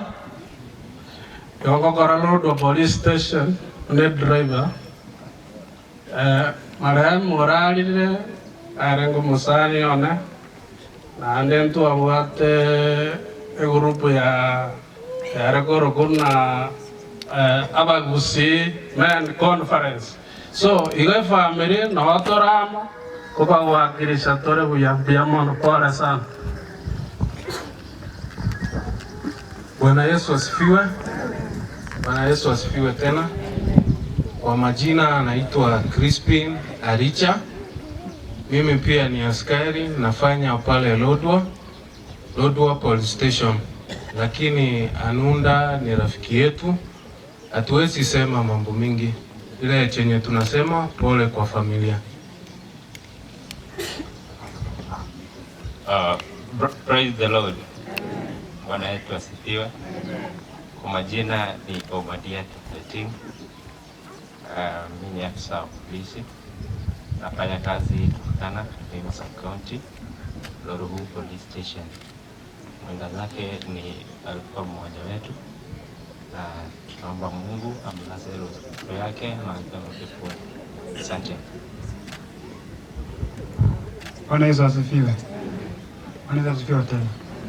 Kwa majina naitwa David Wekesa na nafanya kazi na Anunda station moja ambayo ni Royal Police Station.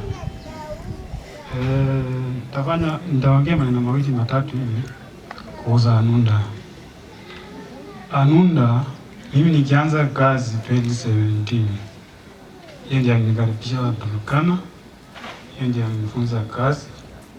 Yeye ndiye alinifunza jinsi ya kukaa na watu wa Turkana. Tulikaa na yeye nyumba moja, napiga moja. Nikisema tunakaa naye room moja, maanisha room moja, kitanda huku. Kila kitu tunafanyia pamoja. Anunda alikuwa mtu mzuri sana kwangu. Alikuwa akisema jambo, aliwezi enda kando na mambo mengine. Anasema kitu na inaenda vile inawezekana. Anunda tulitembea na yeye muda mrefu. Hata akipigwa transfer aende post nyingine, anajaribu twende na yeye. Hata juzi alikuwa mpigwa transfer nyingine, alinifuata. Aliona mimi ni muhimu kwake. Wakati nilikuja, wakati ule nilipigwa transfer, nilikuwa nasimamia mtihani. So mimi kukuja nikamkuta kwa station yangu. Akasema, Anunda, karibu bana.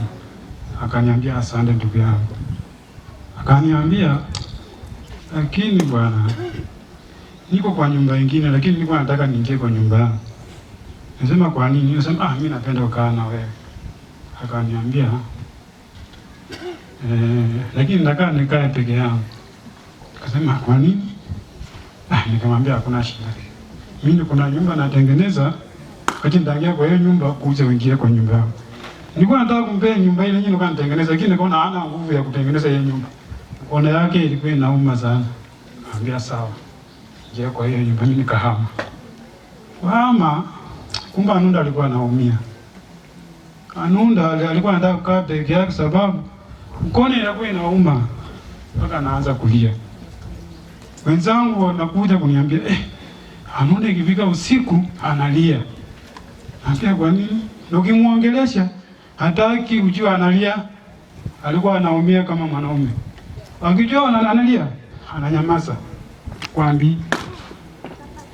Lakini nikamwambia Anunda, kama unaona unaumia sana bwana enda hospitali.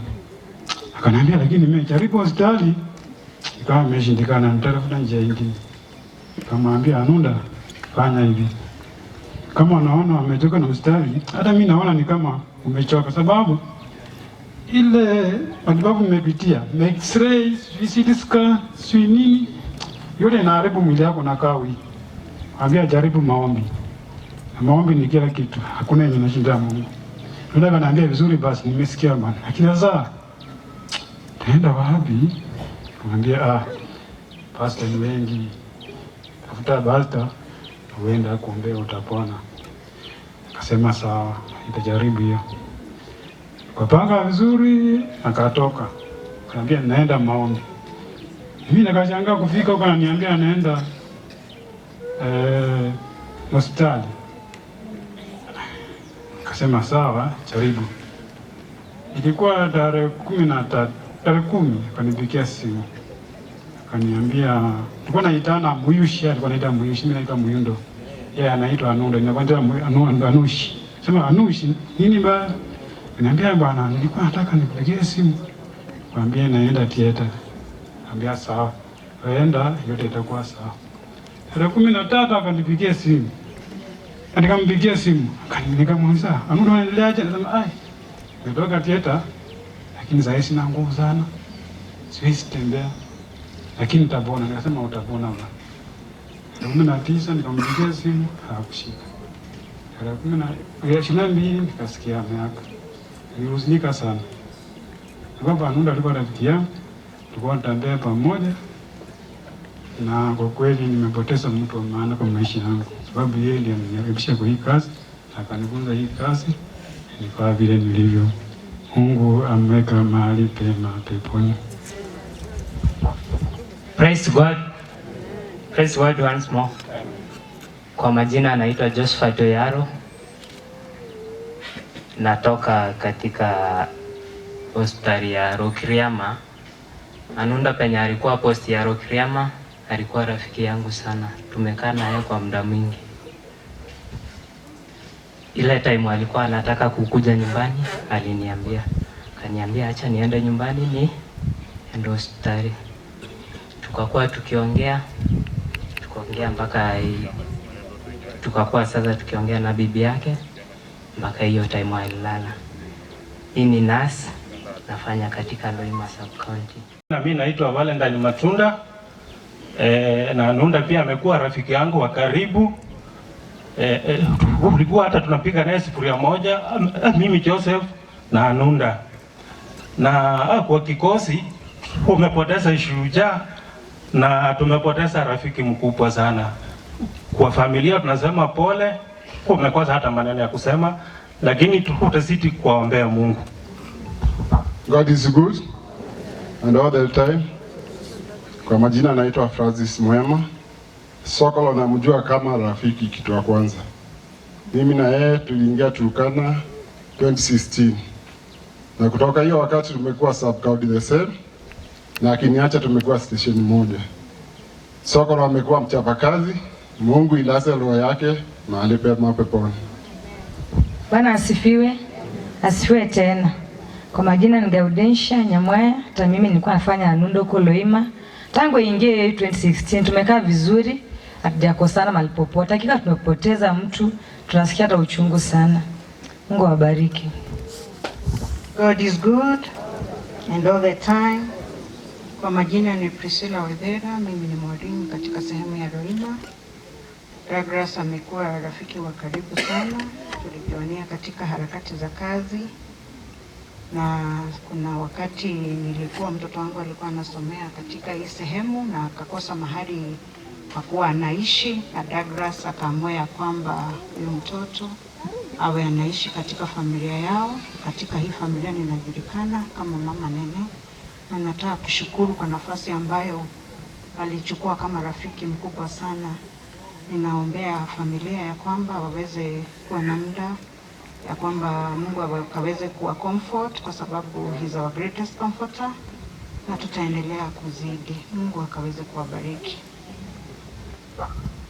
Bwana asifiwe. Kwa majina naitwa Emria Haron. Mimi ni driver. Anunda ni driver mwenzangu. Tumekuwa naye station moja, wawili. So amepumzika, nimebaki peke yangu. Anunda amekuwa zaidi ya rafiki. Nimemjua kama ndugu. So naombea familia eleza roho yake mahali pema peponi. Mungu asifiwe. Kwa majina mimi naitwa Steve Ogeke. Kwetu ni Nyepsaro. Anunda amekuwa ndugu yangu. Hata last time akikuja huko alikuwa amenielezea alikuwa na loads. So alikuwa anakuja kuangaliwa kwa hospitali. Nimempoteza ndugu na nimepoteza rafiki.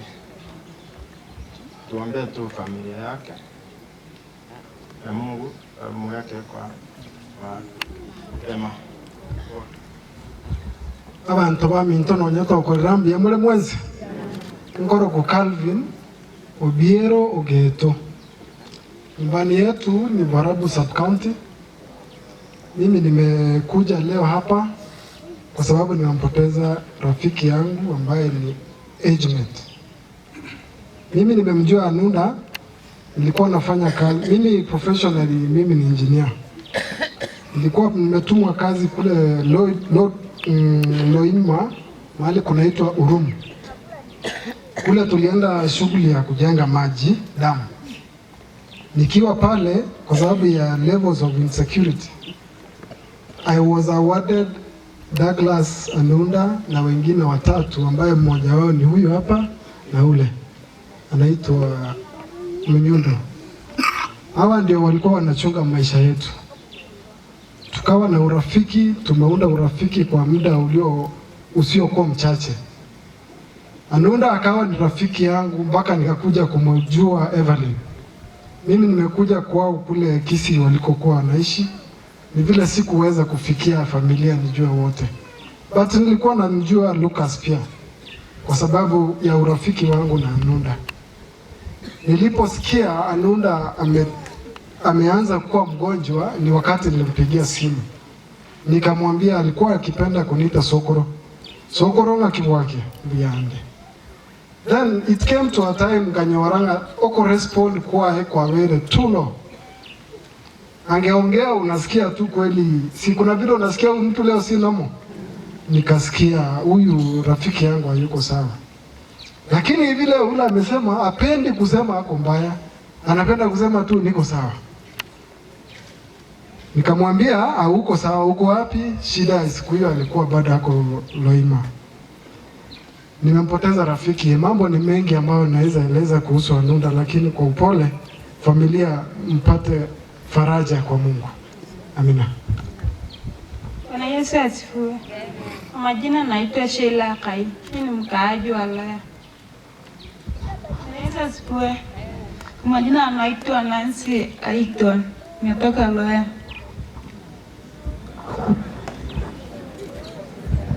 Bwana asifiwe. Naitwa Simiyu. Nafanya kazi na Anunda. Na mwenzangu amesema ya kwamba Anunda alikuwa akilia. Mimi nilikuwa nikilala nyumba moja na Anunda. Alikuwa analia usiku yote. Ikifika asubuhi ukimuuliza anasema ya kwamba yuko sawa. Lakini hakuwa sawa. Chenye tu ningependa kusema, nimefanya kazi na Anunda kuanzia 2017 hadi siku yenye amekufa. So kwa familia poleni, mama pole, mjane pole, ndugu jamaa na marafiki pole. Mungu awatie nguvu, amefuna iliyo yake kwa wakati wake. Bwana asifiwe. Tunaweza pika nduru tuseme sijui nini na nini, lakini yeye mwenyewe Mungu aliona ya kwamba wakati wake umewatia. Jipee nguvu na Mungu awabariki. Nimebakisha watu wawili na nimewabakisha kwa sababu moja au nyingine. Huyu anaye hapa kando yangu, ya kwanza ni mzee, hata ukiangalia umri. Alafu huyu mama anaye pia ako hapo katikati yetu. Niliwaelezea hii timu imetoka Loima, wamechanganyikana. Zidi ya kuchanganyikana, huyu mama na familia yake wamekuwa zaidi ya wazazi kwa marehemu Douglas Anunda. Na huyu mzee mwenye pia ako hapa kando, tangu Anunda aje pale, kwa njia moja au nyingine amekuwa zaidi ya rafiki kwa maisha yake. Kwa hivyo pia wao pia tuwapee muda waweze kunena moja au mbili. Karibu mama. Bwana sifiwe. Kanisa la Mungu, Bwana sifiwe. Amen. Ningependa kushukuru Mungu kwa sababu ya siku ya leo. Nashukuru Mungu pia kwa sababu ya ule mtu ametuongoza, ametufikisha mahali hapa. Anunda ni rafiki ya familia yangu na amekuwa zaidi ya rafiki. Anunda ni kama ndugu yetu. Anunda, sijui mimi nitasema nini, kwa sababu kwenda kwa Anunda ni mpango ya Mungu. Sijui kama nitapata mic mzuri yenye haikati maneno. Iko sawa?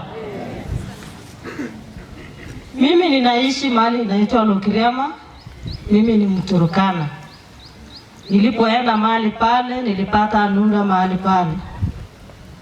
Kuna wakati mzee wangu aligonjeka, na aligonjeka kabisa.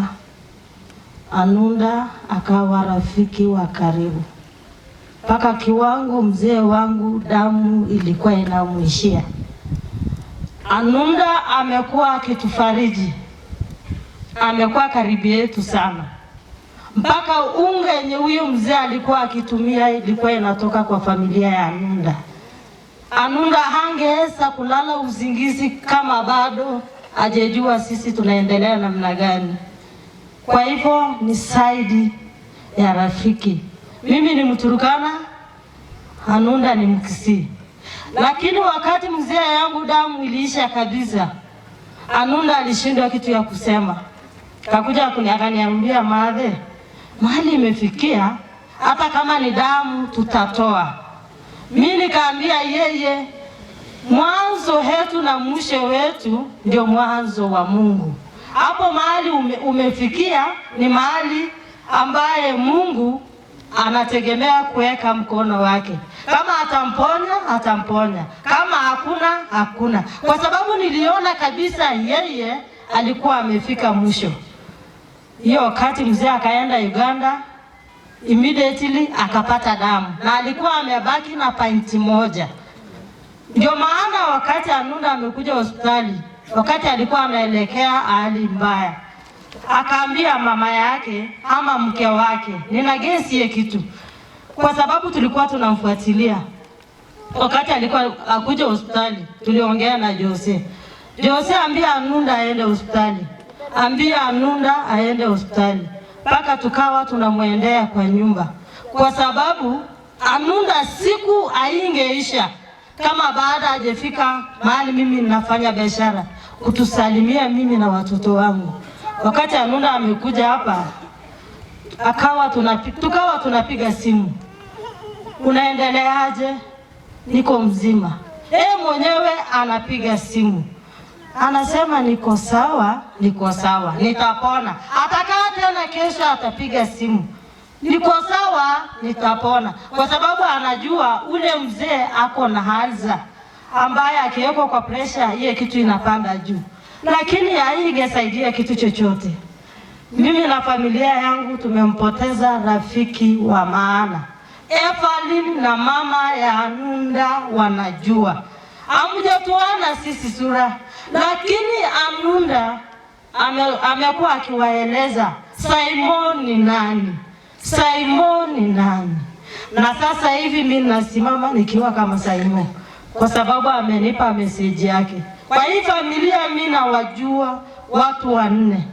Ninajua Anunda, ninajua mama yake, ninajua mke wake na kijana mdogo ambaye alikuwa amefanya mtihani na akaamua kurudi tena shule. Anunda kweli aliniambia ako peke yake. Na wakati baba yake aliaga, tuliongea na yeye muda mrefu. Akanieleza kuhusu mama yake. Nataka kuambia mama ya Anunda siku ya leo, mwanaume ameenda na Mungu hako na sababu. Nilikuambia jana, lia pangusa machozi. Na wewe hapa pia lia pangusa machozi. Mungu hako na sababu ya kufanya haya maneno ya siku ya leo. Anunda aliniambia vile mnakaa na vile mnaishi. Akasema ni yeye tu peke yake. Mama yake anamtegemea zaidi. Na ni kweli, mimi ndio shahidi. Anunda atakimbia kwa duka yangu kuweka 300, 200, 100 mama yake apate sukari. Sijui sasa leo mama, nilikuambia lia pangusa machozi. Uchungu ulio naye sisi naye tuko naye. Akaniambia kijana anatakana akimaliza hiyo aende shule. Kama atapata B yenye alikuwa anataka ama kama atapata C+, huyo kijana itabidi aende shule. Anunda ni mtu mzuri. Si rafiki tu ambaye ni rafiki kwa mambo mazuri. Anunda ni rafiki ambaye anahesabika kuwa rafiki.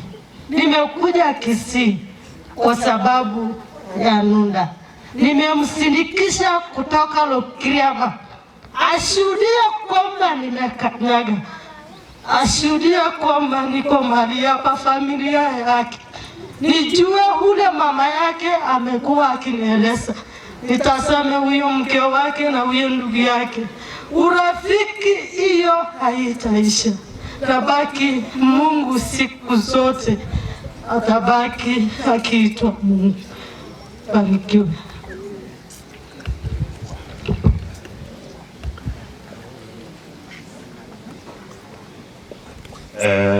Bwana OCS, wananchi walio hapa, ingawa tuko kwa matanga, hamjamboni. Tunashukuru kwa yote. Kwa majina anaitwa Titus Masita. Kwetu ni Kitutu, mahali naitwa Sensi. Marehemu tulikuwa tunafanya naye huko Loima. Mimi nafanya katika kitengo cha polisi wa utawala, nasimamia sub-county ya Loima. Kwa hivyo Anunda tumekuwa naye. Luna mahali alikuwa anakaa, tulikuwa katikati, akipita huwa tunategemea load kama mboga, kila kitu. Akipita mpaka alikuwa anapitia kwangu, niambia unanituma, na mtuma ananiletea akienda station yake. Kwa hivyo Anunda ni kijana ameaga wakati tulikuwa tunamhitaji sana. Amekufa kwa umri mdogo, lakini kazi ya Mungu haiwezi kurekebishwa. Tunashukuru Mungu alikuwa anajua ule muda ataishi dunia hii. Kwa wale wenzetu sisi ule mnaona hii jamii tunakaa hapa, iko kabila tofauti tofauti. Kule mahali tuko tunakaa kama ndugu na dada. Sio kama hapa kwetu Kisii tuko na starehe. Pale ni mahali patabu, lakini sisi vile tuko namna hii. Ujue huyu ni Muluya, huyu ni Mkisii, huyu ni Mjaluo, huyu ni kabila gani, huyu ni Mturkana. Nashukuru Waturkana wenzetu ndio wametuhost pale, na kwa wale ambao hawajakuja hapa ndio Kisii, karibuni. Balozi Yesu utani wiaradi kidogo. Unajua kuna maneno mengine nitaongea kwa Kiswahili hayataeleweka. Translation mpaka ifanye. Kwa hivyo sasa nikirudi kwa hiyo lugha ya FM utani wiaradi. Wananchi wa Matunwa, kwanza pole ase familia ya Mr. Anunda murugyo lyotigaire mamo mwabo n'ekindu gukiaye tali obanja waito lakini etwaburwa kulingana na vile naigule Anunda talengo gukwa lakini rende yanyalikanire ngitokora tote Nyasaye ngambi ya mono monge notigara mamo mwabo no murugyo ye baba nkosaba agatumurugyo lyoye iga mubike ntigatiki egere nerora koinua ekesakwa kianunda uko ngaino woko mochechelia na yego gochecheliwa na yewe chechelia igo agatumuswati olia nonyotigaro mokebonale apa kusimba maete karo monta tiga iro moke kabiro maete na kolendo enjera te yale kolendo engaki yakale na bono lende ngai mwaira kusemo kweroka nga digital ono motaiti mokwebe bintu bibi alengo bono mwasa mangana nenga ta ngai weiwa igo lenda omongina beko mano lyange egere pengine nero Anunda begete kurumai gabuna omokonyo ye na magane serikali unale ya kule para ndio kama nyata kwa nega serikali umetoka serikali tupate sauti amangane egawana gekwepo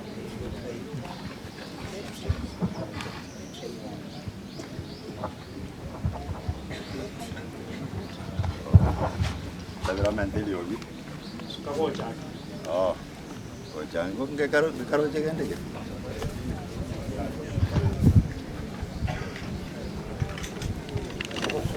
sawa amangana ya serikali unale mwanza kungainana kwamba emoko monyokania no mwana uyo nyanero ligetwe nyanero likire Anunda ligete kurumagaya yenero ko umukonyo ye mwanza ko molentera liberera mo kora kende ebibese byanunda gocha wakanwa ebiyusira igogo ikobe very careful mongina koranje aga tumwano yiga egere kerikende kerako bwatia nera go sunero nyole sabuni wesibelie gosono gaki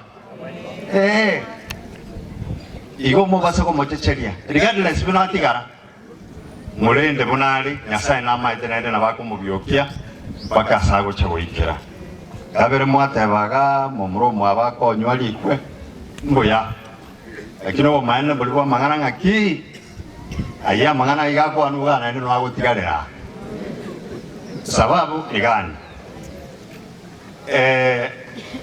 tukoliria bagocha koliekwa oliora atali arokana montako rusiwa sako rusiwa aichega igalike naba kusimbora ntwe manyete byamono ntwe manyete bas marwa obro yokwanaga no alega kyogoro kagetega no kwende station yabo momo bwatolia onyora engake yekolika abako boro kenjera munyamo kolike ndwe yaye lakini motenga mogo ndasa commissioner je moko genda saichi uongo mbaya tusiranganyane ndonga inana igobono bwatolia aboro kenjera itukerio egara moro semoko nyomo murolia egara nere osinaje okonye chamieye unere nabo togocha twakwana onga kire ngenjengo konya drocha lakini tokorwa twaya tigera gosona basi kelia orarori akorekanire nkeli kwaruriga uno mugambi uri onde akwana gotenga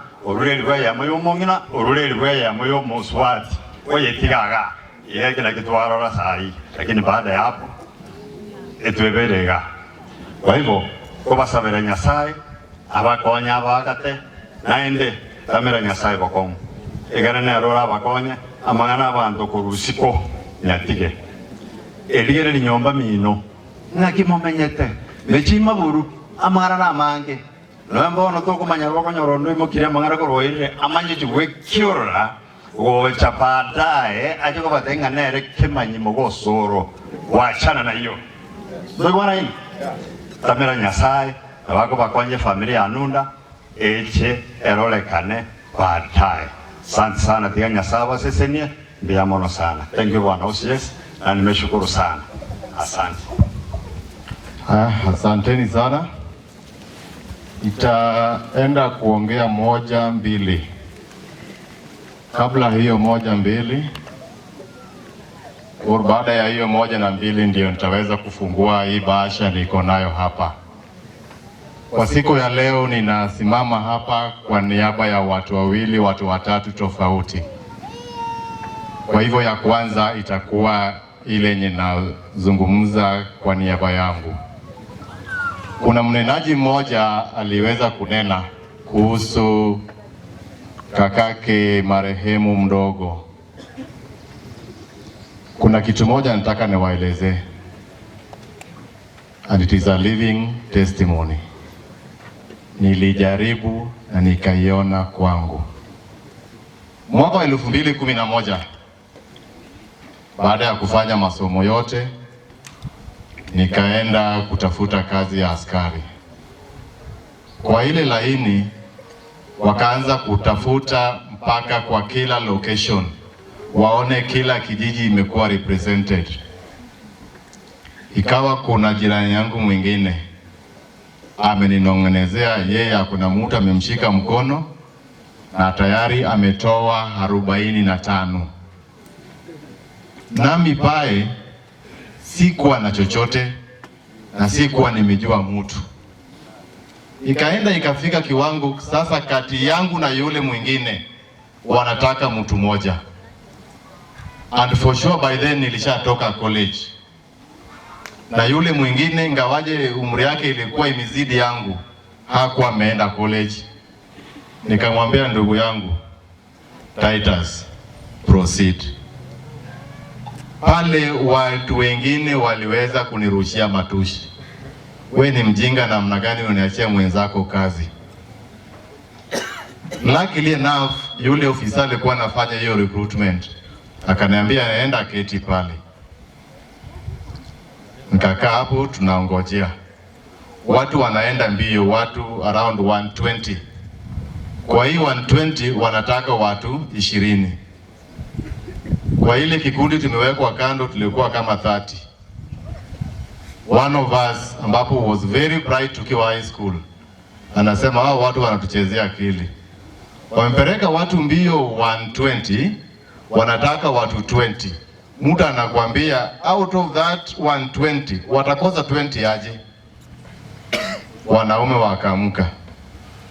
Jamaa mwingine akaniambia leo tulikuwa tumetengea hii mambo ya recruitment. Tukae hapa pia tufanye nini? Tushuhudie. 5 minutes later yule mwenye nilikuwa nimemwachia ameproceed, wakaja kutafuta. Na kenye walikuwa wanatafuta nilikuwa nayo. Bado nimeketi chini. Wale wenye walikuwa wameanza kuenda wamesonga some distance. Yule mtu akauliza, kuna mtu ako na somo fulani fulani? Ile group walisimama watu 8. 6 of them were qualified. Nikaangalia nyuma penye nilikuwa nimeketi, hakuna mwenye ameinua mkono. Nikainua mkono. Akasema, "Unaona ya Mungu inakuja peke yake. Ukitaka enda mbio, ukitaka usiende, wewe umechukuliwa." Hapo hapo nikapewa karatasi nikaweka kidole. Kwa hivyo kitu moja, mnaweza ona Sokoro alikuwa anafanya hii kazi ya askari, muone hata yule ndugu yake pia anaweza fanya. Nataka mjue kitu. hawa mnaona wamevaa hiyo sare ni kujitolea, na lazima ujitolee hata kwa imani yako. Kikisii naishika kidogo venye huyu mkubwa amekuelezea, amewaelezea hapa, ni wazi, tusije tukadanganyana. Labda hiyo siku ya recruitment mimi nitakuwa Kakuma, na labda pale nitakuwa tu mtu wa mkono wa kupanga watu laini, mwingine ndiye atakuja hapa, na wewe ni jirani yake, labda kwenu umefanya moja ama mbili. Tafadhali huyu kijana akiwa kwa laini, muachie nafasi, muachie tu nafasi tu yako, Mungu atafanya jambo. Kama lazima ama kama imepangwa lazima kuja kuwa askari. Sitaki nisimame hapa ni wadanganye eti ikifika hiyo siku nitapiga simu. Hapana, hiyo naye sitaweza kufanya. Sasa nikienda kuchukua nafasi, mimi nimeenda ile sehemu ya lawyer mwaka 2021 nikapata Sokoro. Ile jina yake tumejua mingi ni Sokoro, hata hii Anunda sio sana. Hapa tena nasikia mnamuita Dennis. Na hiyo Sokoro yake it cuts across all the levels. Kulikuwa na mkubwa mwingine pale alikuwa anaitwa Mogere. Pia alikuwa tu mzuri kama yeye, siji kama walikuwa na uhusiano yoyote. Siku ya kwanza mimi kuona Sokoro niliweza kutambua kuwa mkono yake moja ilikuwa na shida. Nikamuuliza pale akaniambia ni baridi kiasi. Ikawa hiyo sehemu inaitwa lawyer, ni sehemu moja ya Turkana ambapo huwezi kalala bila blanketi. Ingawaje Turkana kuna joto, lakini ile lawyer iko na baridi. Nikamwambia basi toka Lokiriama kuja lawyer. Akasema nilikuwa lawyer lakini nimeondoka kwa ajili ya vumbi na baridi. Nikamwambia basi kaa hapo Lokiriama. Kukaa Lokiriama amekuwa akikuja on off akikuja hospitali, na saa zingine pia akikuja tu kutembelea familia kawaida. Ikawa hii wakati ya mwisho ambapo Anunda aliweza kuhitimu kuenda kwa masomo ya udereva. Kutoka pale sasa ilibidi atolewe Lokiriama aletwe lawyer penye niko awe kama driver. Alikuwa amejitolea kufanya kazi yake. Ingawaje alikuwa na changamoto ya mwili ambapo kila binadamu wako nayo, Sokoro alikuwa amejitolea. Mpaka ikawa siku moja tunapitia katikati ya mchanga. Kule mchanga peke yake imetosha kushika gari. Niliona Sokoro ameshindwa kuengage gear ya 4-wheel.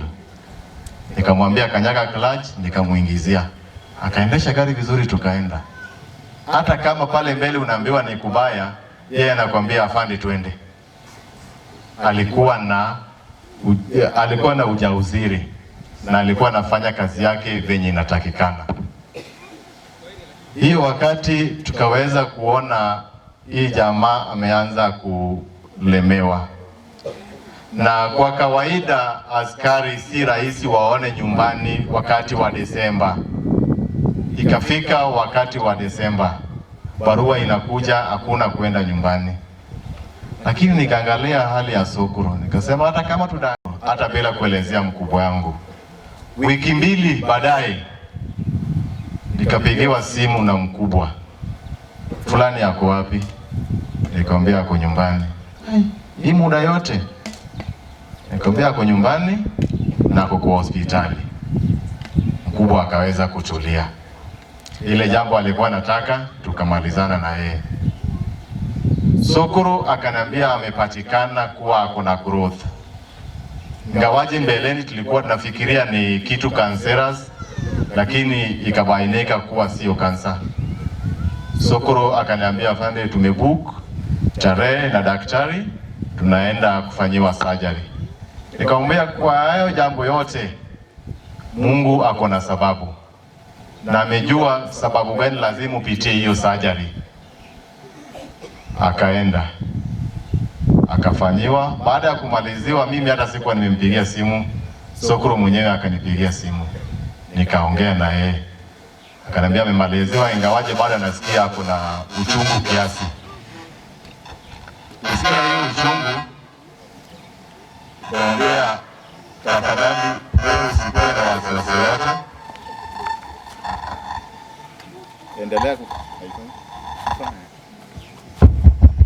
endelea kukaa nyumbani.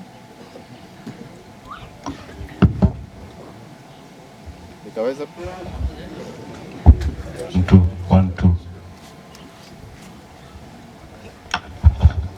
nikaweza kumwelezea usikuwe na haraka ya kazi, manake hii kazi maisha yako ni ya maana.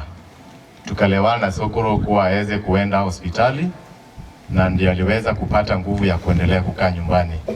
Sokoro akakaa nyumbani, tukiwa tunaongea na yeye, na akaona saa zingine anawezwa, akanipatia namba ya mke wake. Saa zingine nikiwa nimepiga hiyo simu yake, mke wake ndiye anapokea, ananielezea ile hali yake, mpaka ikawa ile siku ya mwisho alipofanyiwa dialysis, nikajulishwa amefanyiwa ile dialysis ya kwanza ambapo ilifanywa usiku, ikawa successful, na ya pili ilistahili kuja ifanywe asubuhi. Pale saa 3 tulikuwa tunaondoka tunaenda sehemu nyingine inaitwa Lumukori. Pale network inasumbua. Kasema kabla niondoke wache niongee na hao watu. Nikapiga simu, mkewe akanielezea hii ya pili imeisha, lakini baada hapo kwenye mashine. Nikamwambia umemwangalia? Kaniambia sawa. Pale alipo ananiambia amemwangalia, lakini baada hapo kwenye mashine,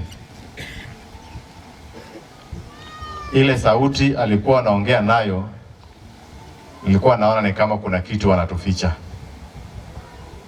Kasema ni sawa, wacha tuende kazi. Nikatoka Lumukori, nikapitia kwa helikopta yetu, nikaenda mpaka Lodwar. Nikifika Lodwar saa 12, sijaiona hiyo muda yote tulikuwa tunaongea na wao kama mkewe ameniflash. Nilikuwa nimeingia kinyozi na nyolewa. Kuona hiyo flash, nikatoka nje kupiga simu. Akaniambia Douglas amefanya nini? Ametuacha. Nikarudi ndani. Ni kama ile kitu nimeambiwa baada haijaingia kwa akili. Kwanza tena kunyolewa, nikamwambia huyu mtu hebu acha. Nikarudi tena nje. Nikampigia simu. Akaniambia Douglas ametuacha. Haikuwa jambo rahisi kwetu. Ingawaje unaweza ona sisi sio mandugu zake ama nini, lakini hii muda yote saa hizi hata nikianguka hapa watu wetu hawatanifikia, ni hao wenye wamevaa hii sare ndio wataweza kunifikia. Hiyo muda tumekaa na Sokoro, ile tabia yake ilikuwa ile tabia ya kuvutia. Sokoro hakuwa na mipaka yoyote, na Sokoro alikuwa mtu wa kusema ukweli. Hata kama hiyo ukweli itakuumiza ama itakuwa chungu kwako, lakini atakuelezea hiyo ukweli ili ubaki ukiwa free. Kwa familia ya Sokoro, ambapo ni kwa mama yake na kwa familia yake, ambapo sababu hata kwa Biblia imeandikwa mke atatoka kwao, kijana atatoka kwao, na wote wataacha wazazi waende waanze familia nyingine. Mkitembea njia mbili, hakuna mahali mtakutana kule mbele. Sababu hizo njia zote mbili, kila njia inaelekea sehemu tofauti tofauti. Ninawaomba mama marehemu, umebaki na mke wa kijana yako. Huyu ndio sasa yule kijana yako mwenye uko nayo. Hakuna kijana ingine mwenye uko nayo kwa sehemu ya marehemu. Inafaa ukiona huyo mkewe marehemu ukuwe umeona kijana yako. Na wewe mkewe marehemu, saizi yule mtu alikuwa amefanya hujue hii sehemu ya Kisii ama ujue hili boma, ameenda zake, amekuacha. Lakini hajakuacha bila watu, manake mamake yako pale. Kama kuna jambo lolote ambapo unaona ni ngumu, tembea, nenda pale kwa mama, aweze kukusaidia kwa wale yenye ataweza kukusaidia. Saa zingine imesemekana na nimeona kwa sehemu moja au nyingine, mara askari akiwa amekufa kuna 1, 2, 3. Tunaongeza chumvi sana. Na tukiwa tunaongeza chumvi, yule mtu mwenye anaenda kuonja ile chakula anakuta aina ile chumvi alikuwa anatarajia. Unaanza kusema hii chakula imepikwa vibaya, haijapikwa vibaya, iko sawa, ni venye tu ulikuwa umeweka expectation kubwa kwa ile idadi ya ile chumvi. Kwa hivyo mimi ninawaomba, kuna yale mambo ya Sokoro yenye alikuwa nayo, ile ndoto yake alikuwa nayo, tafadhali tuweze kumsaidia hiyo ndoto aweze kufikisha ile mali alikuwa nailenga.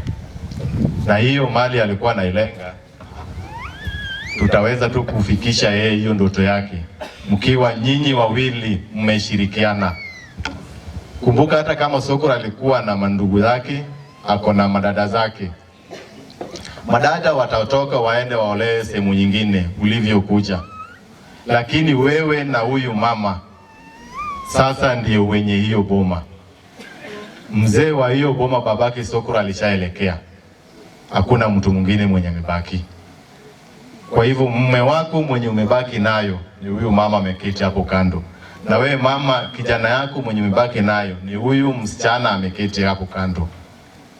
Au watoto wako wengine wasichana wataenda, utaletewa mahari, kijana ataenda ashike msichana mwingine mkono, atasimama kule kwake, lakini yule mtu mwenye saizi unaweza hesabu ni huyo peke yake.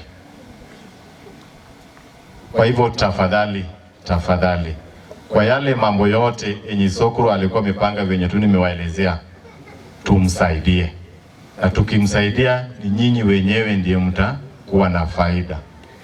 Kusije kukuwa na wao wanaenda kufuatilia kutoka hii njia au wanaenda kufuatilia kutoka hii njia. Hapana, tukuwe na sauti moja. Kukiwa na sauti moja, hata kuongea kwenu itakuwa rahisi. Kama jamii ya Turkana wa askari hasa wa Loima, kuna ile tulijaribu kutafuta kidogo kidogo tukaweka pamoja, na hiyo kenye tuliweka pamoja tumeweza kuigawa mara mbili, na tumeigawa katikati. Hakuna chakuwa huyu apate mingi, huyu apate mingi, hakuna. Na hiyo kenye tulikuwa tumetembea nayo iko na moja wetu hapa, Bwana Simiu, kuja. Afande Titus,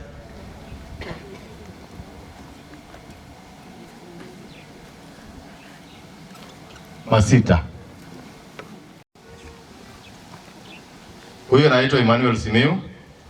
Kwa mkono yake ako na basha moja, ningependa airarue.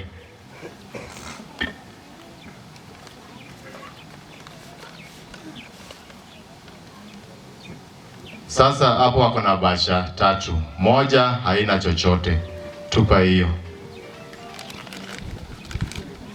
Haya, soma hizo mbili venye ziko. Mama Douglas, pelekea.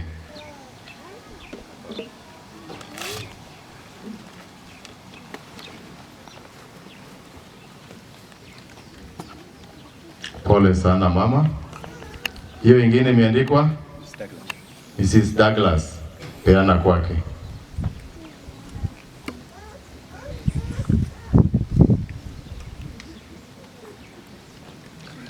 Nimefanya hiyo kwa sababu moja, isije ikasemekana walienda kwa nyumba ya mamake akapewa mzigo kubwa, alienda kwa nyumba ya mke wa mwenzao wakapewa mzigo kubwa. Na kama ingekuwa na ratili ya kuipima, ungeona zote zinatoshana. Haya, yangu yameishia hapo kwa saa hizi. Kwa saa hizi ninaenda kuwasomea barua moja ambapo imeandikwa na mkubwa wetu, na baada ya hiyo barua sitakuwa na nguvu tena ya kuongea.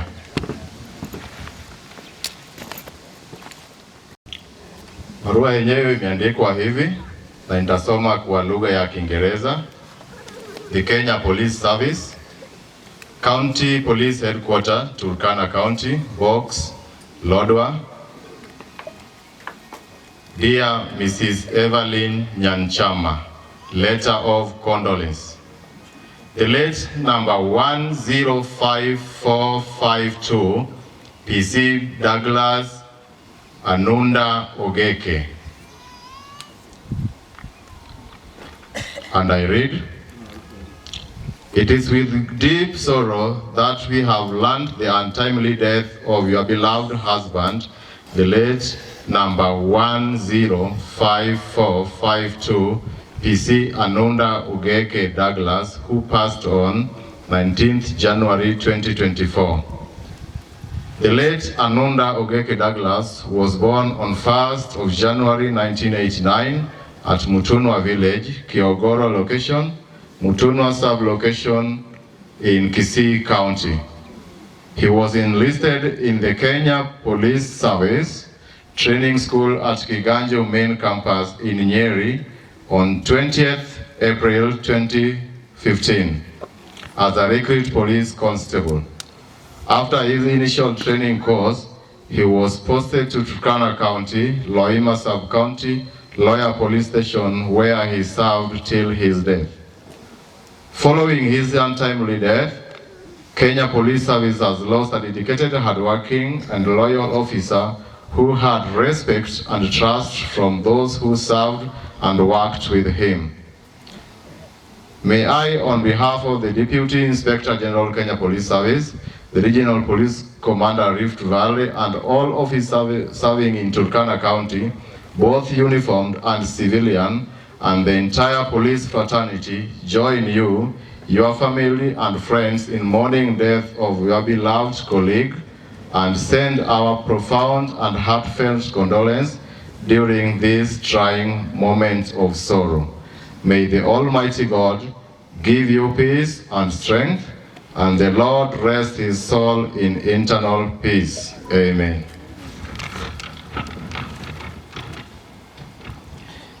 If we live for the Lord, and if we die for the Lord. Therefore, whether we live or die, we belong to God. That is in Romans 14, verse 8. Amen. This letter has been written by Mr. Daniel Kinywa, County Police Commander, Turkana County. Thank you.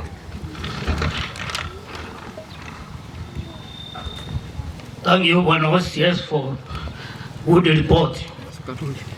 Nikirudisha kipaza sauti kwa MC, ile rambirambi ulipatiwa na Mheshimiwa Chanda, nataka uisome peke yake, alafu tunarudisha kipaza sauti.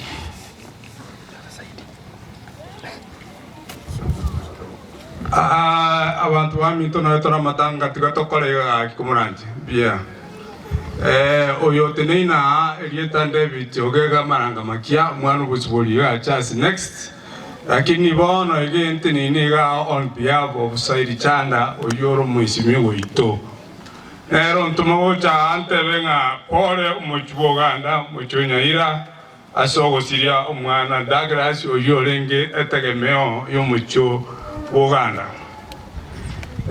Munanto mawoncha rende bintante yake mobibere inkelinga chipasali chigenderete chiricha college and universities ekiagera mantumba tumire ba takle konyora bono iga ntoge inagenderete ko chipasali ebyankelinga antuma ongerongoria egocha nantenina nere integrite korwa bono iga nantenina one on tevinga matumalia akora tokonya bamra balibeke bure mbaye tsisiringe 2000 omongi na concepta aenda kitoichokocha na vanta evinkwa kabesa kaonkarega ambwate igo ntoto ayanga tsisiringi 10,000 na chimbwate ga nkorwa mnantenena matumale kayale ya matanga atobucheire ande morocha atore mereire ento kende gelinga Saidi Chanda ngora tokonya ale tumwakere mbiamona tumubwate sie egere bintu bindi bisuke go chimoto mbiamono. Thank you.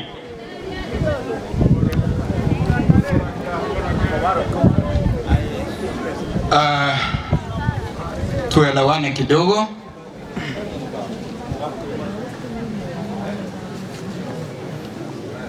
Tumebakisha two places.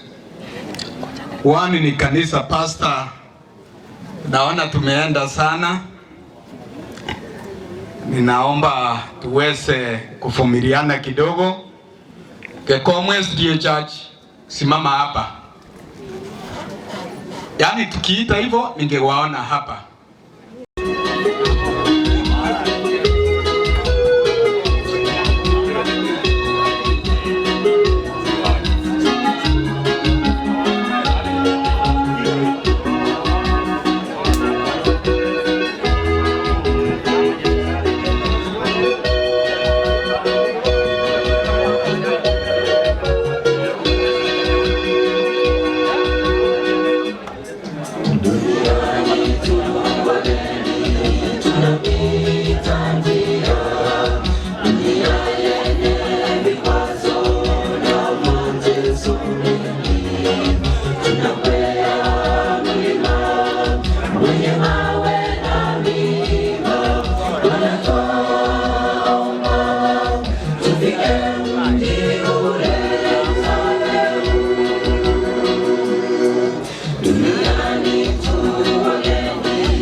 Amen. Sasa naomba tuweze kunyamaza. If there are church elders in this congregation, wasee wa makanisa wasimame tu, wanachukuliwa picha. Na ninapomuita pastor wa district hii, Pastor Margaret, akuje karibu, na pastor wetu Ogeke wakuje karibu hapa. We have agreed vile tutafanya. Niliona mheshimiwa Boko ameingia, karibuni sana. We'll give you time na utatusaidia kwa hata irongoli ekerotogo ike bahati hiyo. Wasee wa makanisa simama haraka. Ai mwachi mwaro sabga. Gochi yako babwata. Inje ngotaka koronga kuruka. Liona asubuhi walikuwa wengi. Tuangalie hiyo picha. Wasee wa makanisa wainue mikono juu to the camera. Bugo kisukago chabamu abugwango nayo bwa tu kamera hiyo. Okay, asante. Tuinue pamoja na ubugo giabwatira ni gumi. Asante sana. Pastors wote ambao wako hapa, ninaomba Pastor Margaret aweze kuomba ili tuweze kumkaribisha the district pastor ya Gekomu, Professor Richard Ogeke ni mzee, elinde Robert elinde atokonye asamarandi ya chini na tuiwananire. Nimeambiwa niombe, tuombe. Baba na Mungu wetu, asante kwa sababu umekuwa pamoja nasi. Asante kwa masaa haya. Pastor anapoenda kusimama na kunena pamoja nasi, tunaomba kwamba umtumie kulingana na mapenzi yako. Ni katika jina Yesu tumeomba na kuamini. Amen.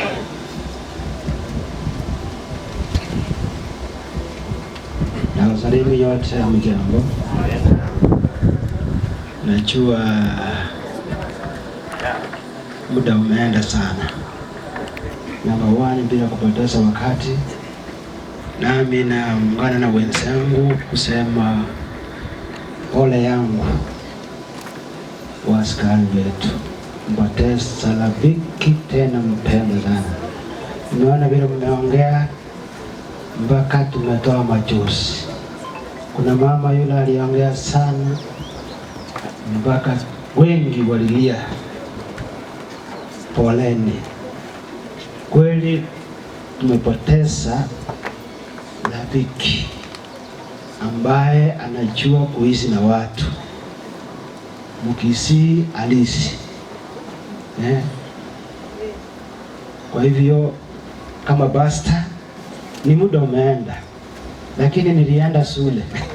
Ninajua wengi wako hapa ni watu wa Adventist wa Sabato, wataenda nyumbani kujiandaa kwa ajili ya Sabato.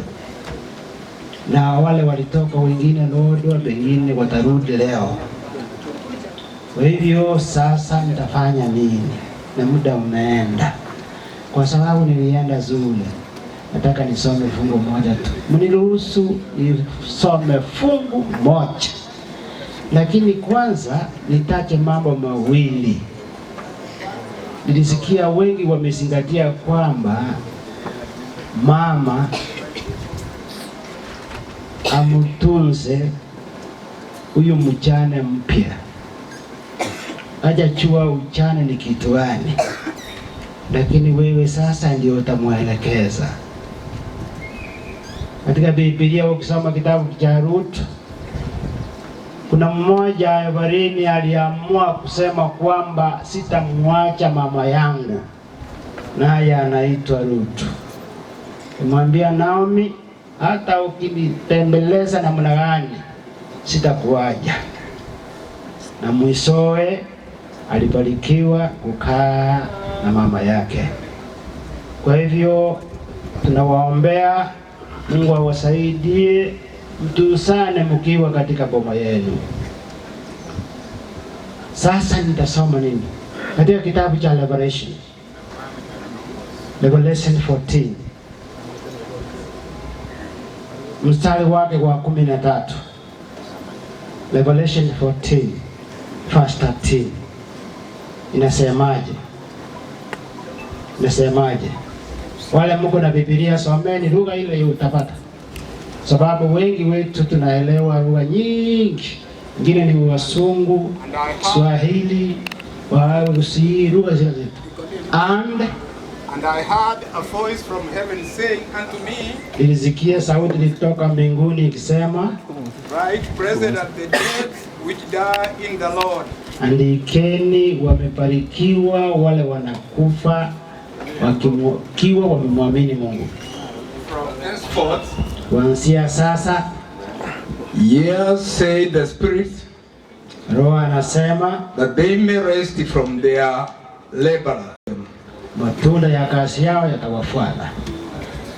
Andikeni. Sauti ilitoka mbinguni. Sauti ilitoka mbinguni.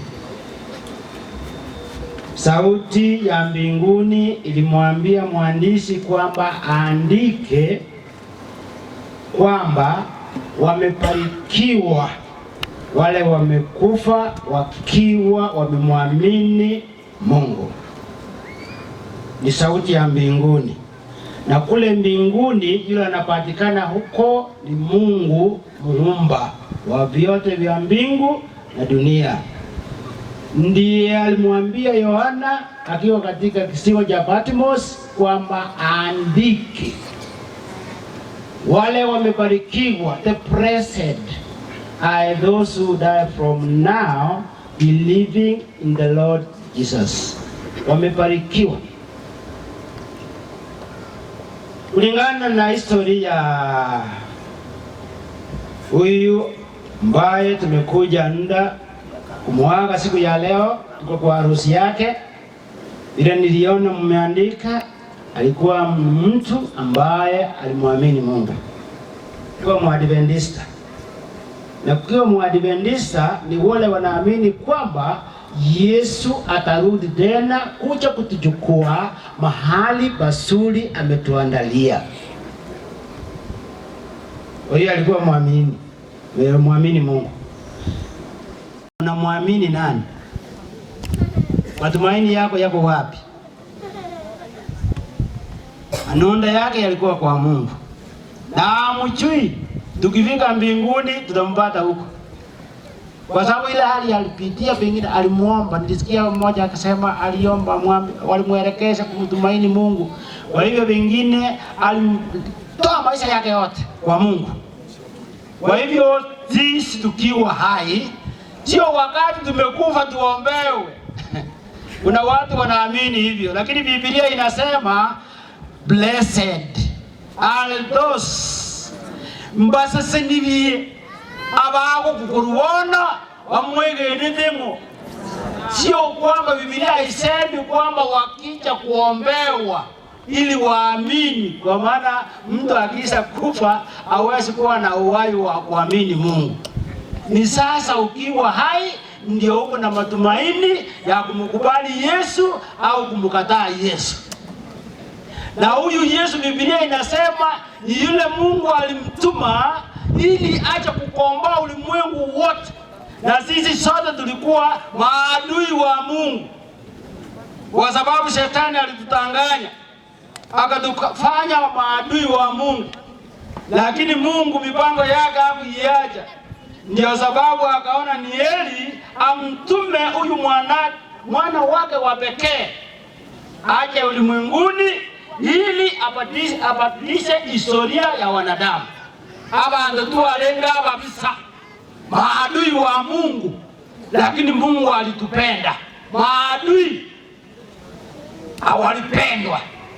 Kwa hiyo Mungu, kwa sababu yeye ni mwenye upendo, aliwapenda maadui. Ndipo akawapa mwana wake wa pekee ili historia yao ipate kubadilishwa. Yesu ni sasa hivi ukiwa hai, ukiwa na mawazo ekarone moyo kolengeli buya na yuko na chikina yuko mwege na Yesu. Yesu mwana wa Nyasaye oyo urwetwe ochencho bisabaito kubadilisha uadui na kutufanya marafiki. Huyu Yesu alitumwa kubadilisha haya yote. Kwa hivyo sasa ukimwamini, ukisha kumwamini Yesu, ukimkubali Yesu, umekuwa rafiki wa Mungu na umejiunga katika kundi la wana wake. Sababu tunawapa tumaini kwamba msiti kutegemea Mungu mahali mnapotufanyia kazi, kwa sababu wewe ndio watumishi wa serikali yetu. Mkubali Yesu, mkubali Yesu. Kuna wengine hawajaamua kumkubali Yesu, ndio maisha haya yanapita, lakini tunawapa changamoto kwamba nendeni kila mmoja wenu mahali unafasiriki, umkubali Yesu, mkubali Yesu na moyo wako wote. Na wote wale wamemkubali Yesu, wale wamemwamini Yesu, ni matendo na tabia sawa ndio zinaonyesha kwamba huyu ni yule amemwamini Yesu. Tabia na mienendo. Kuna wale wa mdomo tu wanasema kwamba ninamjua Mungu, ninamwamini Mungu kwa mdomo, lakini tabia na mienendo yetu ndio inatangaza kwamba tumemkubali Yesu au hatujamkubali. Kwa hivyo nawasihi nyinyi nyote mlikuja kwa maombolezo au harusi ya mwisho au ndugu mpendwa, ukubali Yesu mkiwa ngali mko hai. Biblia yetu liko tumaina mtu anyaligete jidini Johnson na leo na wasome bukweye ya jidini Johnson. Biblia ni ya madhehebu yote na wote wanasoma, lakini sisi pastors kuna wengine wachanja wakora tunategemea tu tumbo wando yenda atuweki maneno ya Biblia vizuri, atusomi vile Biblia inasema. Ndio sababu na wasii nyinyi nyote mkitoka hapa, hata wale mlikuja mkasindikiza mwili, rudini nyumbani, mshike Biblia, msome, mjue Biblia inasema nini. Kile mtajua vile inasema, amini hicho. Hicho ndicho kitakwasaidia katika maisha haya na maisha yajayo. Kwa hiyo Mungu awasaidie sana. Uwe na tumaini kwamba kuna ufufuo. Kuna ufufuo. Wakati Yesu atakapokuja, atawafufua wote. Kuanzia hapa wa kwanza ndiye alikufa kwa kwanza mpaka wa mwisho atakufa. Na atatupa ajira yetu kulingana na matendo yetu. Ukisoma kitabu hicho cha Revelation 22 verse 12 and 14 inasema anakuja na ujira wake huko mkononi, na atawapa kulingana na kazi ya kila mmoja wetu. Kwa hivyo ukiwa ungali hai, fanyeni mema vile Anunda alisifanya. Tengeneza uhusiano wako na Mungu, tengeneza uhusiano wako na marafiki wako na makabila yote, ili ionekane kwamba wewe ni muamini, mtu wa Mungu. Watu wa Mungu wanaonekana katika matendo, vile wanaishi na watu, vile wanakaa na watu, vile wanatendea watu. Kwa hivyo tuwe na tumaini kwamba Yesu atakapokuja atakulipa, na utalipwa kulingana na matendo yako. Yoya sahabu singles na batebiti ndiko Yesu nitambe sahabu sin na sahabu lende familia kwa na matumaini kwamba hata angawa ameenda, jua kwamba Yesu atakuja kumfufua. Nanyi pia mkubali Yesu mkiwa mgali hai. Mkubali Yesu na ishi kulingana na mapenzi ya Mungu. Na sawa wasini mwezi pi, na sawa lende askari wetu mnaporudi, Mungu awafikishe salama bila mlikuja. Kwa neno tutafumiliana for the next 6.5 minutes ili tuweze familia itaombewa baadaye when we have done it. I want also to acknowledge the coming of maaskari wetu, na Mungu awaongoze, because we have done a great deal since I think Dennis died. You have been in a program and you have been spearheading that program until today. I wish you the very best. Then when you are coming back, our living God will give you journey mercies. Abantu baitu bamatunari kura kwanira abasigari egesongo mwaigwa usenga ngibangai asana abanyano mubirori Nyasaye bubanjani aremi umongino Dennis na mama mwabo na abana bamwabo Neke nyoroge to kia matune kima because on last week on Friday Pastor Mosanyone we were here na Pastor on the district Magre. Today we are here and I expect that next Friday also we will be here. Paritura toke tore moyo.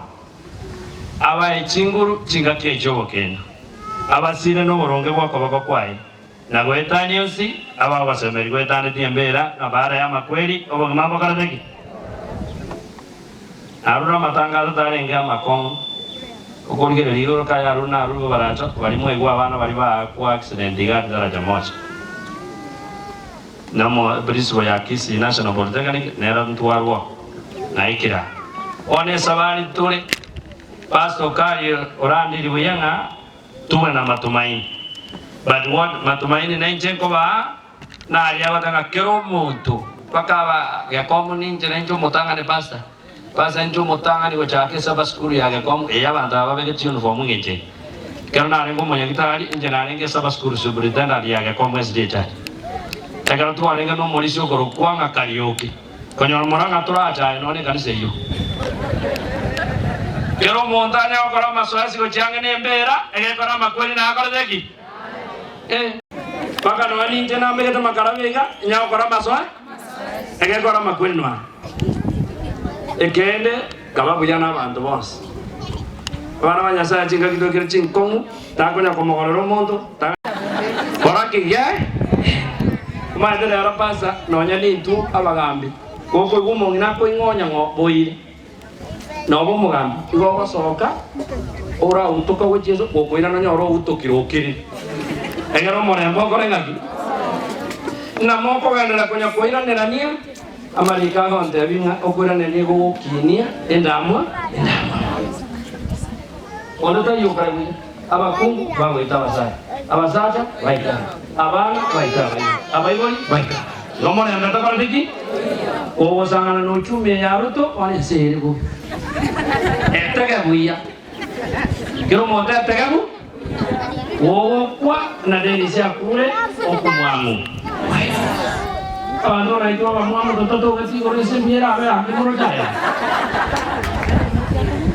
Egento agora toma malikonga ekarato azareti ebieni na libia chente. Kwa mutago tikana njenye semenyi ke yoro sinimbalira ka na kwa mwana ndemana. Kwa ndo ndo matunu biyama. Mwana mnarelia matanga avera amange alina matuko yo mali. Mugambi kwa ko nyikana ono muramba.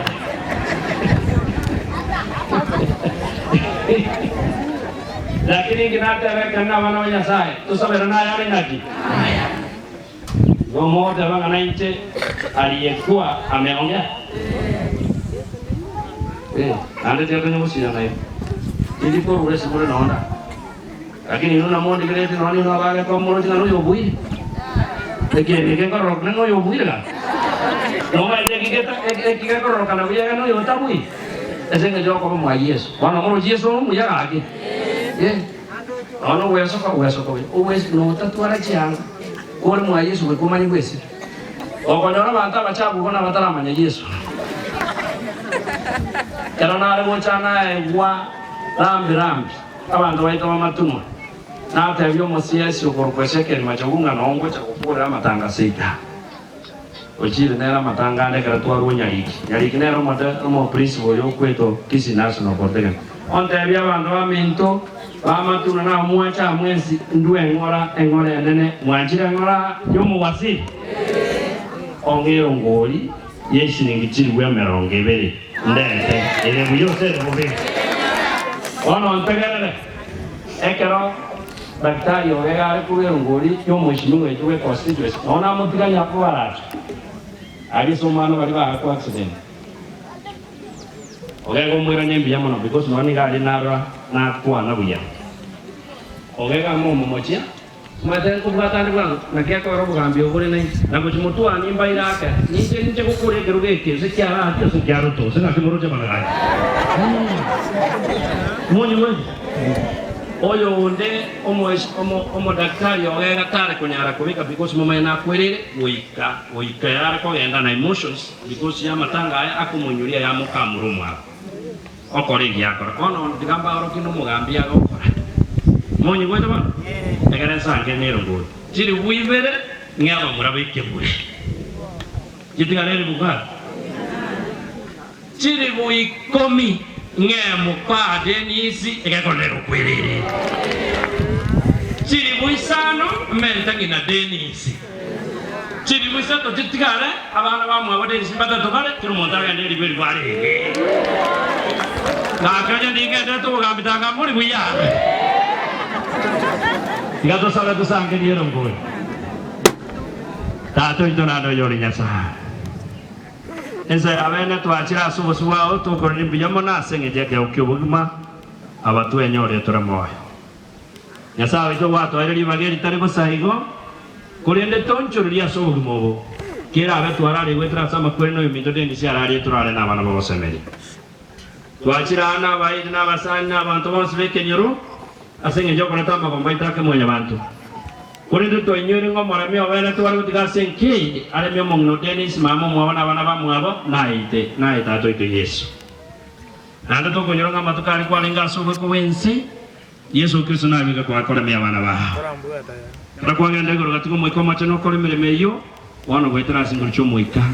Ikaransa senki yo wale mikore nganane na kubwenere na gweta niosi. Oba gosomeri gweta ni tiembera ngabara ya makweli haya obugi mambole muswe ubukuru asoro. Nyasawe ito kwa bero mwegenwa omonyakero bwekene orwito kuri dendi sakarare tenga kuri kuriale. Abana bao bakurwa bakogenda kero yomo and more especially wale marafiki na ndugu zake walikuwa wanafanya kazi pamoja uwaongoze kwa njia inayofaa. Tukukora hiyo Yesu aigwe bako nesiko egekora twasabire tugende tasiri tara Yesu oyoro motori witu.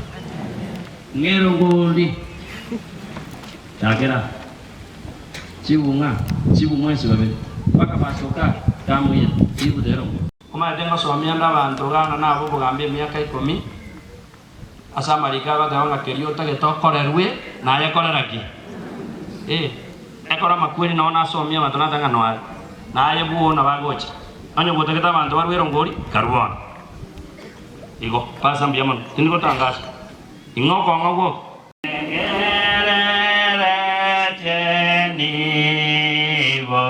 enivo yense inche no mongurwa sore monya mwandonya sae. Poleni maskari, kitu nafanya hapa ni ile ya nawaomba, ama kama mlikusanya mkaweka pesa pamoja, naomba msamaha, lakini kama uko nacho leta. Tunawaongoja mpiga marisasi huko tuone. Haya. Aba ekwaya matunwa, where are you? Ninje patron yeye. Ekwaya matunga je, njate. Ni kolete family na matunga yote. Ngai mole. Mbale tino uniform. Injo kazi. Ikara tena bana bana. Onya mota ndingi chau. Omade yesa kwa ne kanisa ime kwa ne bantu ba kwa Matias. Eme charisi na ngo tani koro tani koro. Njocha. Oyo wotebesha wotere kwa ya matundu. Njera asinga ita mon kore. Njocha juice, njocha.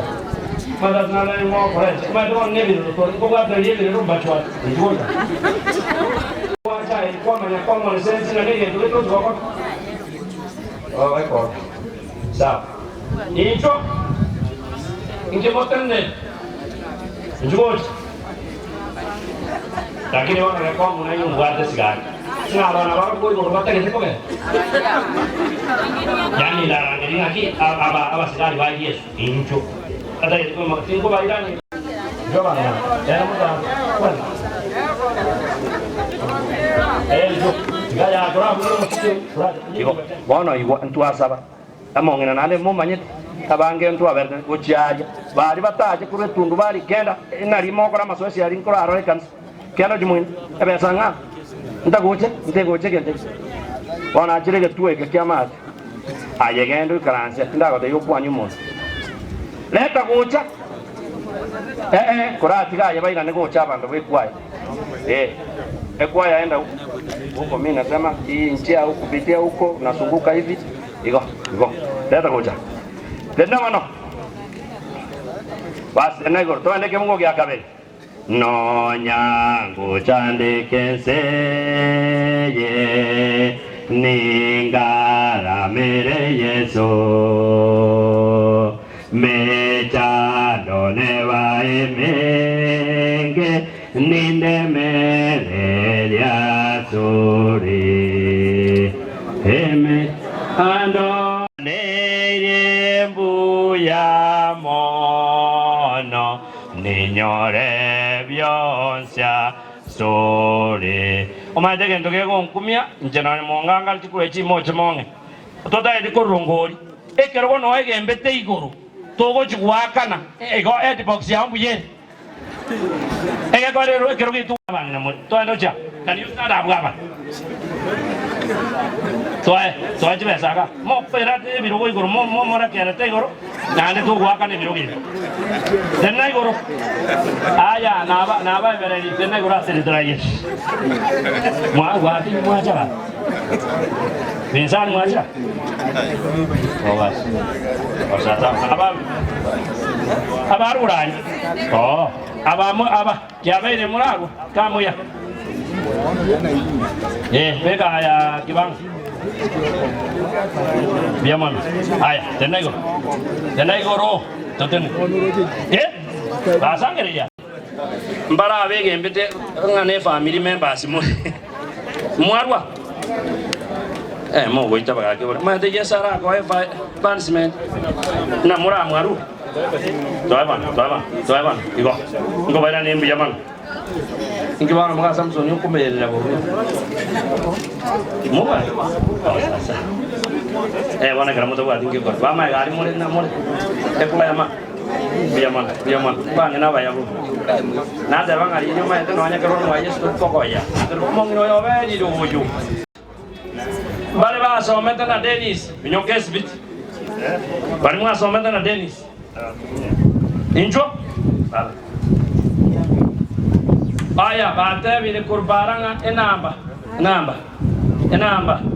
itura bana tumirwe pesa no ni yangi na Dennis so semunga Dennis indikere kwanga ekawa wale mulisoma na Dennis kuja hapa hawa ndio mulisoma na Dennis sinivo na ndio yoneka ya aya injuwango Madam Stella ni Alex kama kama songa chini songa kabisa haya familia yega toa birogo mongi na Ogeke kansa no mongi no Dennis avande ana moto na ba komo Madam Stella ni mwalimu Dennis ngaja wapi ya tuko control it relax kujeni kuja hapo akai baada mulete wengine huyu mkai bibi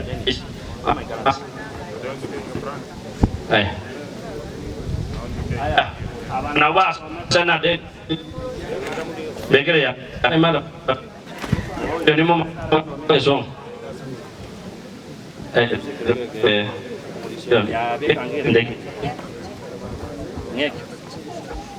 Mana menjual, on behalf of this trip. Hakuna kuongea hapa. It's me was given that opportunity. Otherwise you have been forgotten. You don't complain. Ngana. Ya kama sasa. Ngena ngaje. Tapi mau ngena. Bari mora. Ha? Kombati. Mogo, rangi ko wali. Aya. Enamba. 70. Hello. Umesema Gikiabaya. Nyachoka ngoi. 0702 17 38 17 22. Bas, leo kutuma.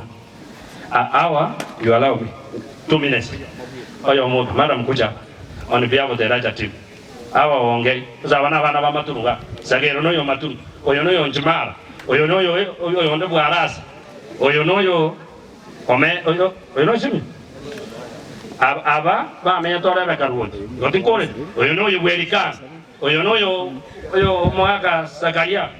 Oyo no yo Radema Akira. Oyo no yo Nyabuto Ogeke.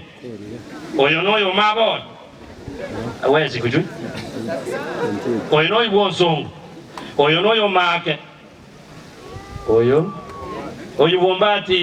Ombati yo mwabanya undi. Gotin kore diani. Nanenki. Step. 1 minute. Thank you for the chance. Wote ambao mmefika hapa kwa sababu ya sherehe ya mwanafunzi wangu.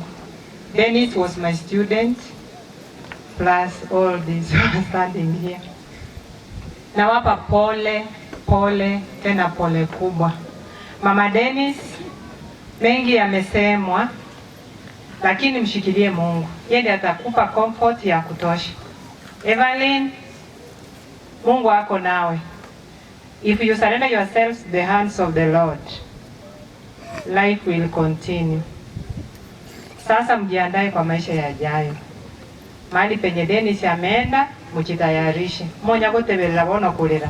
Jiandae, maana hatujui saa wala siku. Na wote relatives, friends, poleni. Asante Bwana. Era mungaransi. Bwana ndio kwa kwa haka. Wewe kuja, sio nyinyi wale classmates ndio niliambia. Na inu tena na mwibo hii. Walisia. Tena? Wazee wa kanisa wako hapa mkuu. Ayemo koi. Konga maya. Iwo. Ona machigare. Tabeli yetu yao. Mangana tayana. Watu wote nawasalima mjabu. Kwa majina ya Lucas, Ogeke, Oganda. I'm the last one. Yana kwa mko. Relax, unaenda wapi?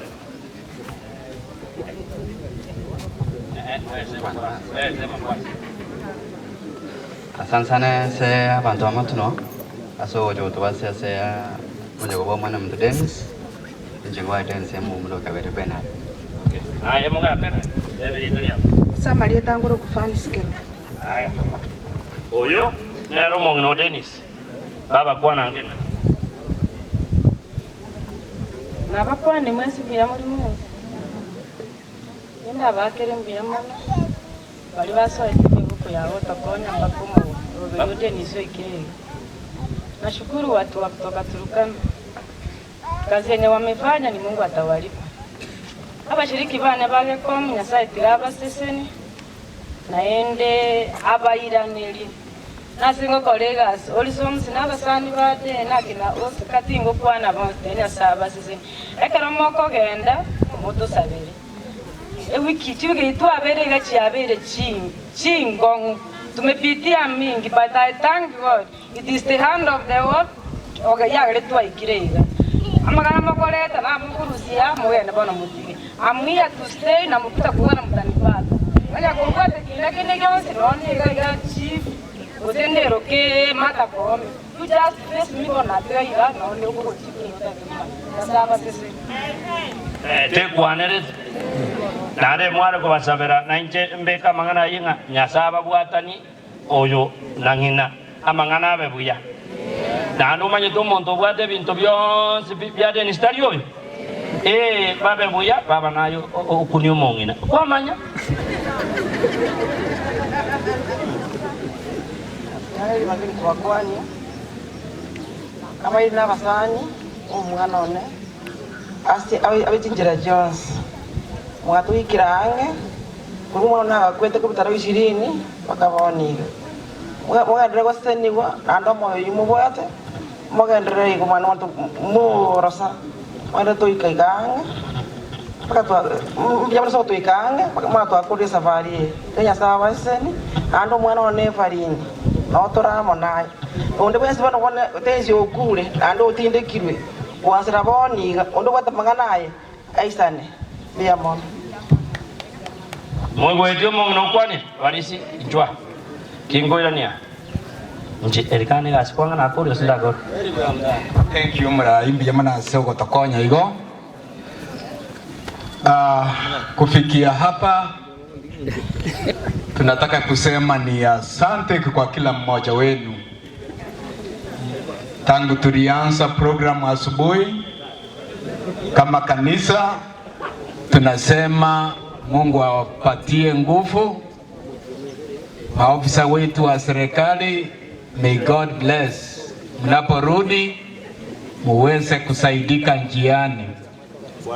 The family, kuna maneno makubwa pastor ameongea. Hayo yote tunawaachilia Mungu awasaidie. Tunaenda kuomba, lakini I'm asking the entire congregation, sasa msimame. Kila mtu asimame kwa mkutano. Na unaposimama usiongee.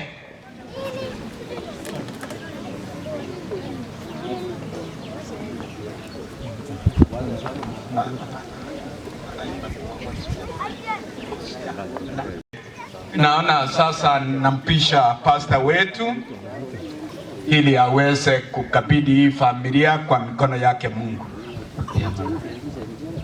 Mwana concept isa kulende eba nakuwa promise libo sikuime gandeye tonchenje osiro mwana na baba tabiri kendi yansira abaga konyawa kaino abamu mwabo ulirete nero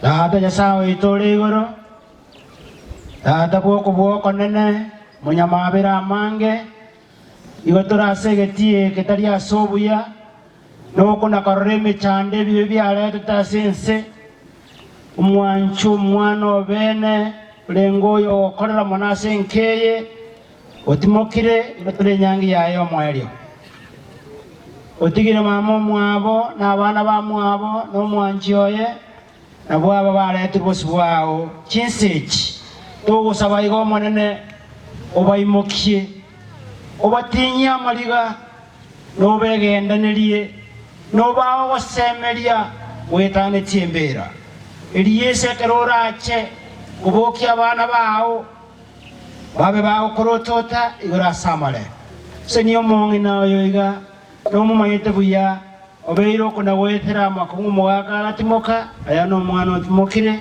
ayenya sao manyete kolemia ano bwate sababu nkia yakobera senkei ayo mumanyete buya tomotiga tantane korwa sore muwato koboko mwegendenerie endo mogo semeringi nga kieye muwocha na korore na korora abandu bali babere bagotimoka egorin no moroche buna ale no mumanyete buya nere buna choini enkeye obeiro orora matuko twasabira omusenie negia kwanira somo bandoyo kebegie kene atigale ko baso kwegena agendere gusire familia ye sakunyara na gwetania sons nere yese kerorache akoroto tegora samale abamu abo bakonye banchane baigwane bamenye buya so gusire na so bumubo bwenge elinde yesu ndataja kwangwe kerogocha na senchira ya bene twasabira gusaboko ne familia ye toje tika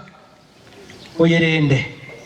Tunajua kuna wale walisindikiza mwili watatoka baada ya mzika. Tunaomba Mungu wetu uandamane pamoja nao, wafikishe salama na usiti kuwa pamoja nao wakati wote watakapoishi katika mahali pale wanafanya kazi. Naomba pia wale watatoka hapa waende sehemu nyingine za nchi uandamane na wao. Endi tuense kartura arua tuatigire nkeya soko kwa makokao oyagate na ndonyerende chinga kichonsi nonde bwesi wuli ogiriao obakonye banchiki na bona katule moyo nakugusaba guhita asili ya dalije ni Yesu Kristo motori ito. Amen.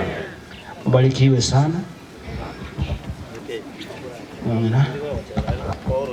Sasa kuanzia hapa programu itaendeshwa na maofisa wetu. They'll take part of the burial ceremony ndio wanafanya sasa. Askari sasa chukuoni ni yenu sasa. Amani moyoni mwangu,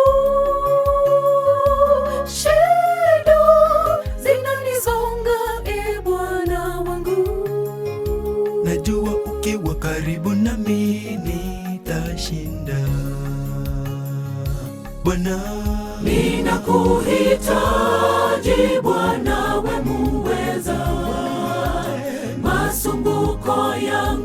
shida zangu wazifahamu, sitababaika, nitatulia nisubiri, kwa maana nafahamu muda wako ndio mwema. Ninakuhitaji Bwana, we muweza, masumbuko yangu na shida zangu wazifahamu, sitababaika, nitatulia nisubiri, kwa maana nafahamu muda wako ndio mwema.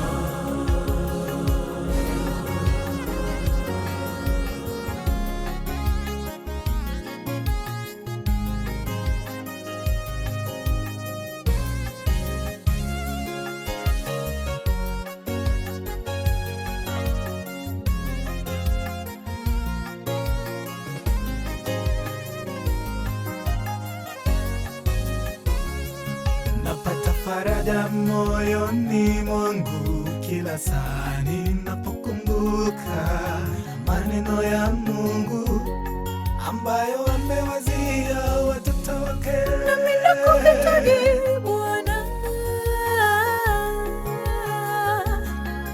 msaada wangu unatoka kwako Bwana. Najua ukiwa karibu nami nitashinda, e Bwana. Ninakuhitaji Bwana, we muweza, masumbuko yangu na shida zangu wazifahamu, sitababaika, nitatulia nisubiri, kwa maana nafahamu muda wako ndio mwema. Ninakuhitaji Bwana, we muweza, masumbuko yangu na shida zangu wazifahamu, sitababaika, nitatulia nisubiri, kwa maana nafahamu muda wako ndio mwema.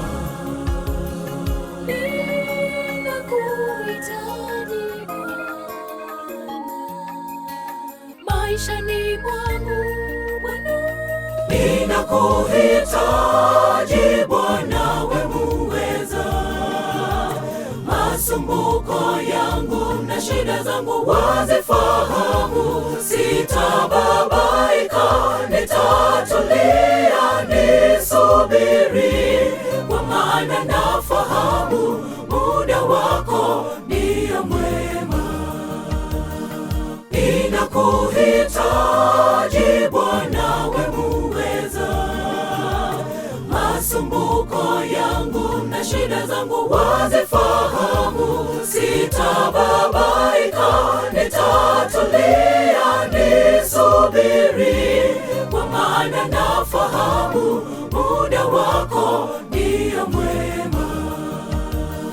Ninakuhitaji Bwana, we muweza, masumbuko yangu na shida zangu wazifahamu, sitababaika, nitatulia nisubiri, kwa maana nafahamu muda wako ndio mwema.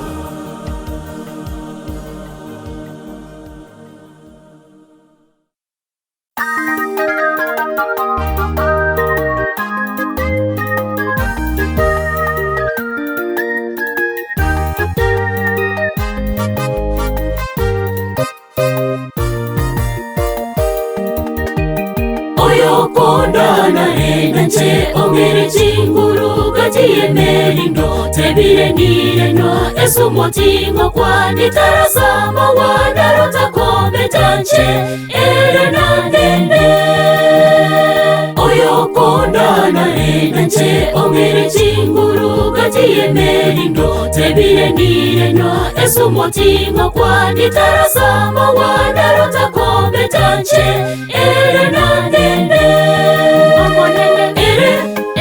nandende tinkoboa inche asara tome niranye iguru yobo buintabwa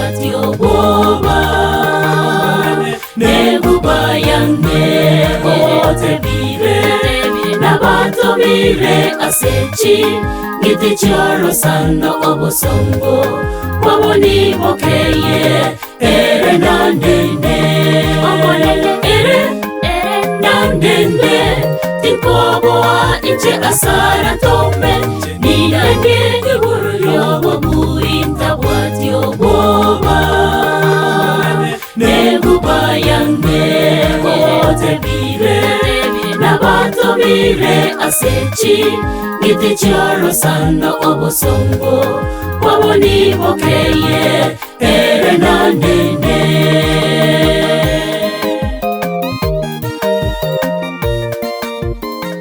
Bibilia gotebana asenge njo twarweta samaraba na ene no turairane wanu mwana uyo nkoiranare asamaraba na Bibilia goteba.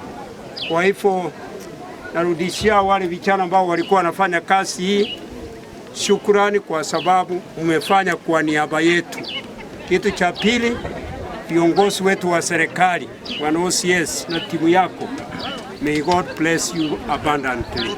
Umefanya kazi nzuri na mtakaporudi hebu na Mungu awaongoze na abeke nyoroga na iminya saa tigaba konye njego mbwate umwana wenkeye igara so umwana mucho korone ona nabongo korogo saba kwa sababu mbingu inanipatia uwezo huo kufanya maombi.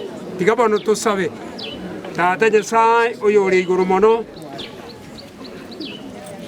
nabotoko wakira ngambi ya mone ikiagera into tuli moyo naende watokonyire twachire koba kirori ng'umwana bwenkeye urariro ukuriro rogendo rwaye bone nkeye otwari ko yitiga sama bokao mungina waya yatigire na ngina n'abana ba mwabo ne amatengima Nyasaye itoba beke chinguru na viongozi wetu wa serikali ambao wamefanya kazi nzuri.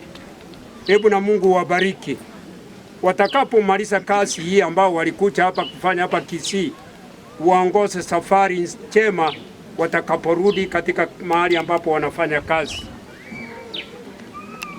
Tiganya saa witoba limubutigara senkeye no batoererwa semero biriyiga ekero yo minto atimokire nintu bore tubwatesira abaturi moyo ya makwiria yo tutamanye tirituko arachirekera oyo muite abamu na ituro murubiri yo karato gokorekana tunauweka mikononi mwako tukiamini ya kwamba utamalizika vizuri. Tumeomba kwa jina la Yesu mwokozi wetu, amen.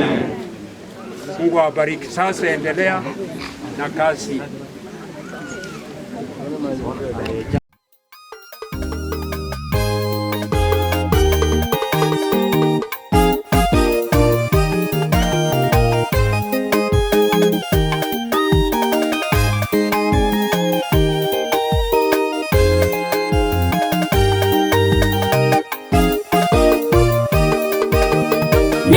Kiririkia nasare nindeno mogoko enkoro ya sasoka botamero kwane kero kiemecha ndogo semeria kwane oseririo boba bonsi ere nandende nere kiririkia nasare nindeno mogoko enkoro ya sasoka botamero kwane kero kiemecha ndogo semeria kwane oseririo boba bonsi ere nandende ere nandende tinkoboa inche asara tome niyanye iguru yobo buinta bwati oboba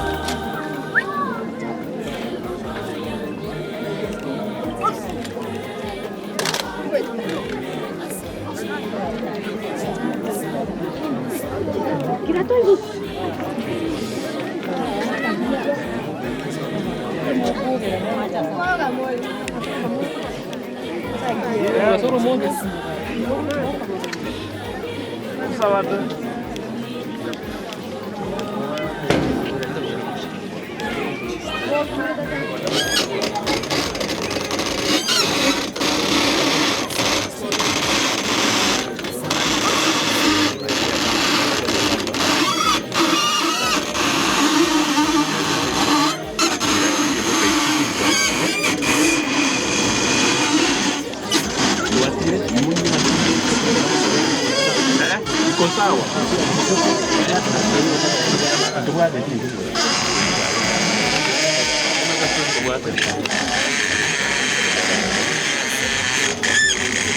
Useme mahali inaishia.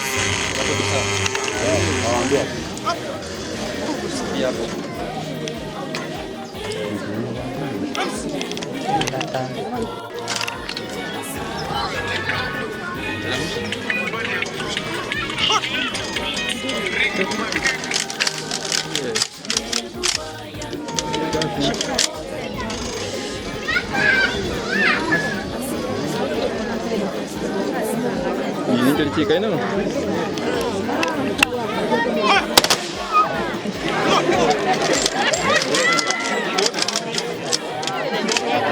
Tidak cibo.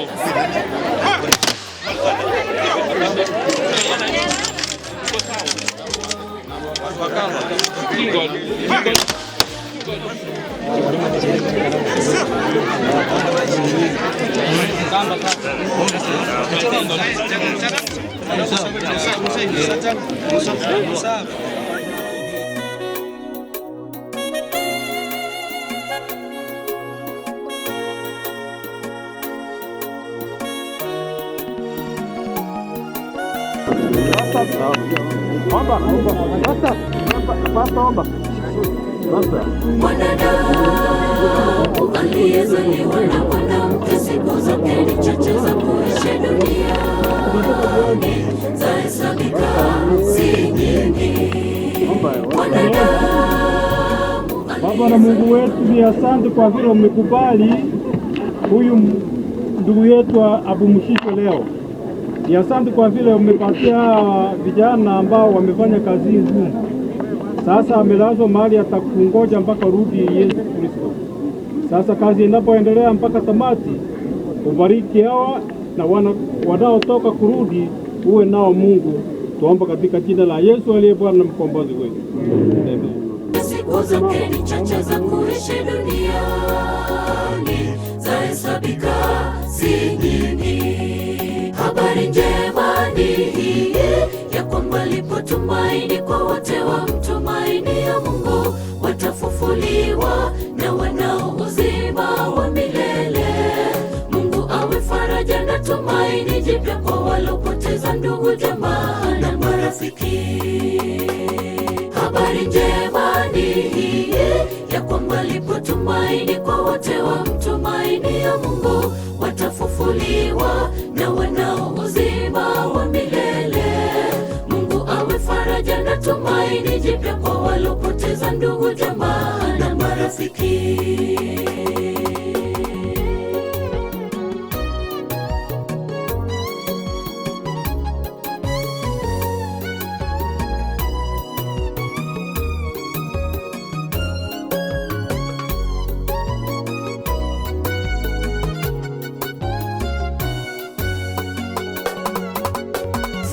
Machozi usilie, waliokufa wote watafufuliwa. Tutakutana nao, tufurahi nao, tutacheza nao, tukiwa washindi wa dhambi. Tutaimba nao, tukizunguka zunguka kiti kile cha enzi mbinguni. Mauti wala machozi hayatakuwepo tena. Machozi usilie, waliokufa wote watafufuliwa. Tutakutana nao, tufurahi nao, tutacheza nao, tukiwa washindi wa dhambi. Tutaimba nao, tukizunguka zunguka kiti kile cha enzi mbinguni. Mauti wala machozi hayatakuwepo tena. Habari njema ni hii ya kwamba lipo tumaini kwa wote wamtumainia Mungu, watafufuliwa na wanao uzima wa milele. Mungu awe faraja na tumaini jipya kwa walopoteza ndugu, jamaa na marafiki. Habari njema ni hii ya kwamba lipo tumaini kwa wote wamtumainia Mungu, watafufuliwa na wanao uzima wa milele. Mungu awe faraja na tumaini jipya kwa walopoteza ndugu, jamaa na marafiki. Habari njema ni hii ya kwamba lipo tumaini kwa wote wamtumainia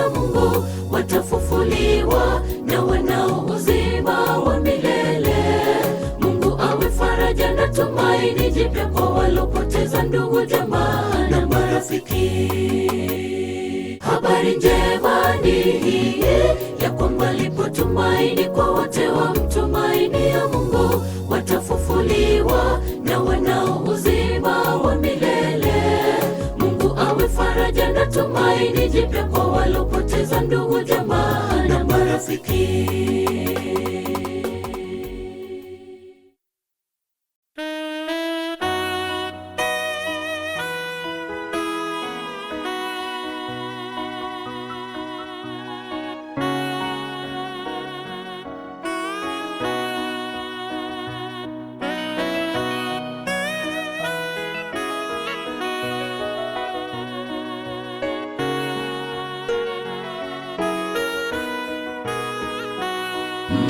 Mlangoni pa moyo amesimama, amesimama, amesimama pale,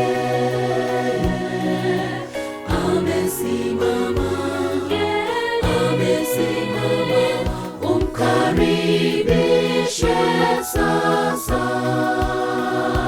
umkaribishe mwana wa Baba wa upendo, umkaribishe, umkaribishe.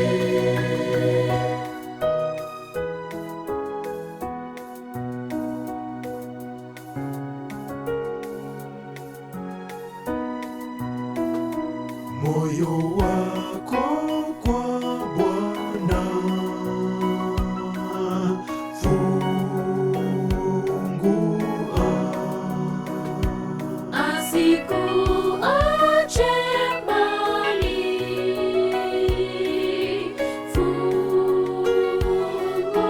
fungua, umkubali rafiki, Roho atafariji, naye atakutunza.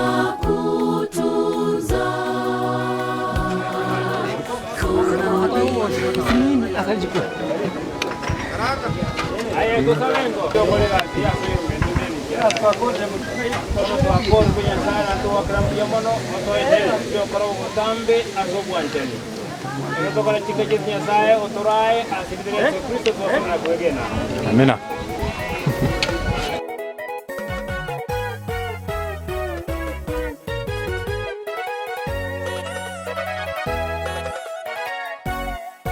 amakwerya yana maganga, amakwerya yana maro, airaba nchoba itojenjera ao nanyapara basira marima, abande basira barase chinyumba chabo, abande bakwera samaboko y'abanyagitari, itochanigwa n'amakwerya ya geresarache, nasiwe kitochanigwa n'amakwerya ya geresarache, nasiriwe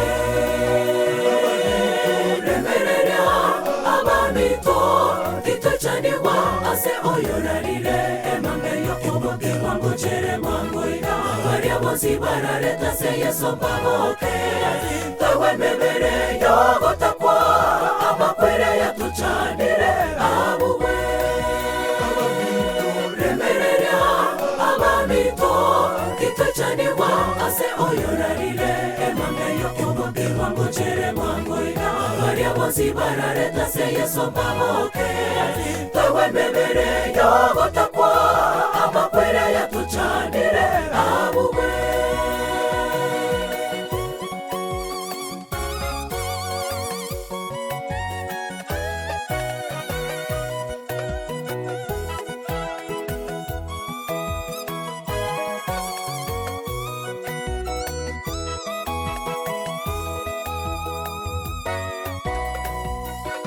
Kakiaba minto abatua tigaire tore moyo tiga toro se chinchera cheito na torare somonene tukoro kobo kiwa tobo kena bacha. Kakiaba minto abatua tigaire tore moyo tiga toro se chinchera cheito na torare somonene tukoro kobo kiwa tobo kena bacha.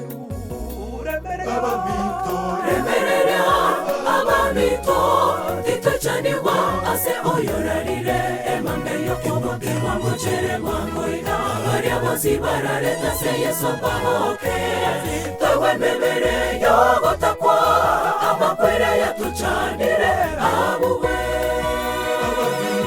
remerera abamito titochanirwa ase oyorarire emambe yokobokirwa ngochere mwangoina baria bosi barareta se yeso bahoke tawe memere yogotakwa amakwere yatuchanire abuwe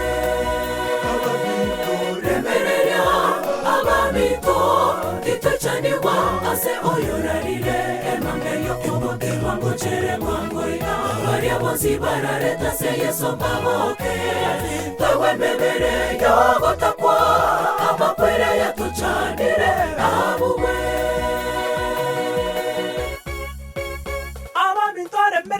remerera abamito titochanirwa ase oyorarire emambe yokobokirwa ngochere mwangoina baria bosi barareta se yeso bahoke tawe memere yogotakwa amakwere yatuchanire abuwe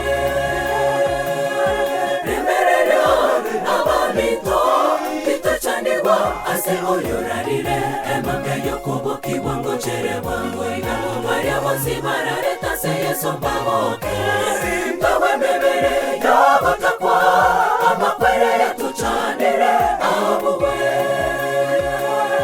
remerera abamito titochanirwa ase oyorarire emambe yokobokirwa ngochere mwangoina baria bosi barareta se yeso bahoke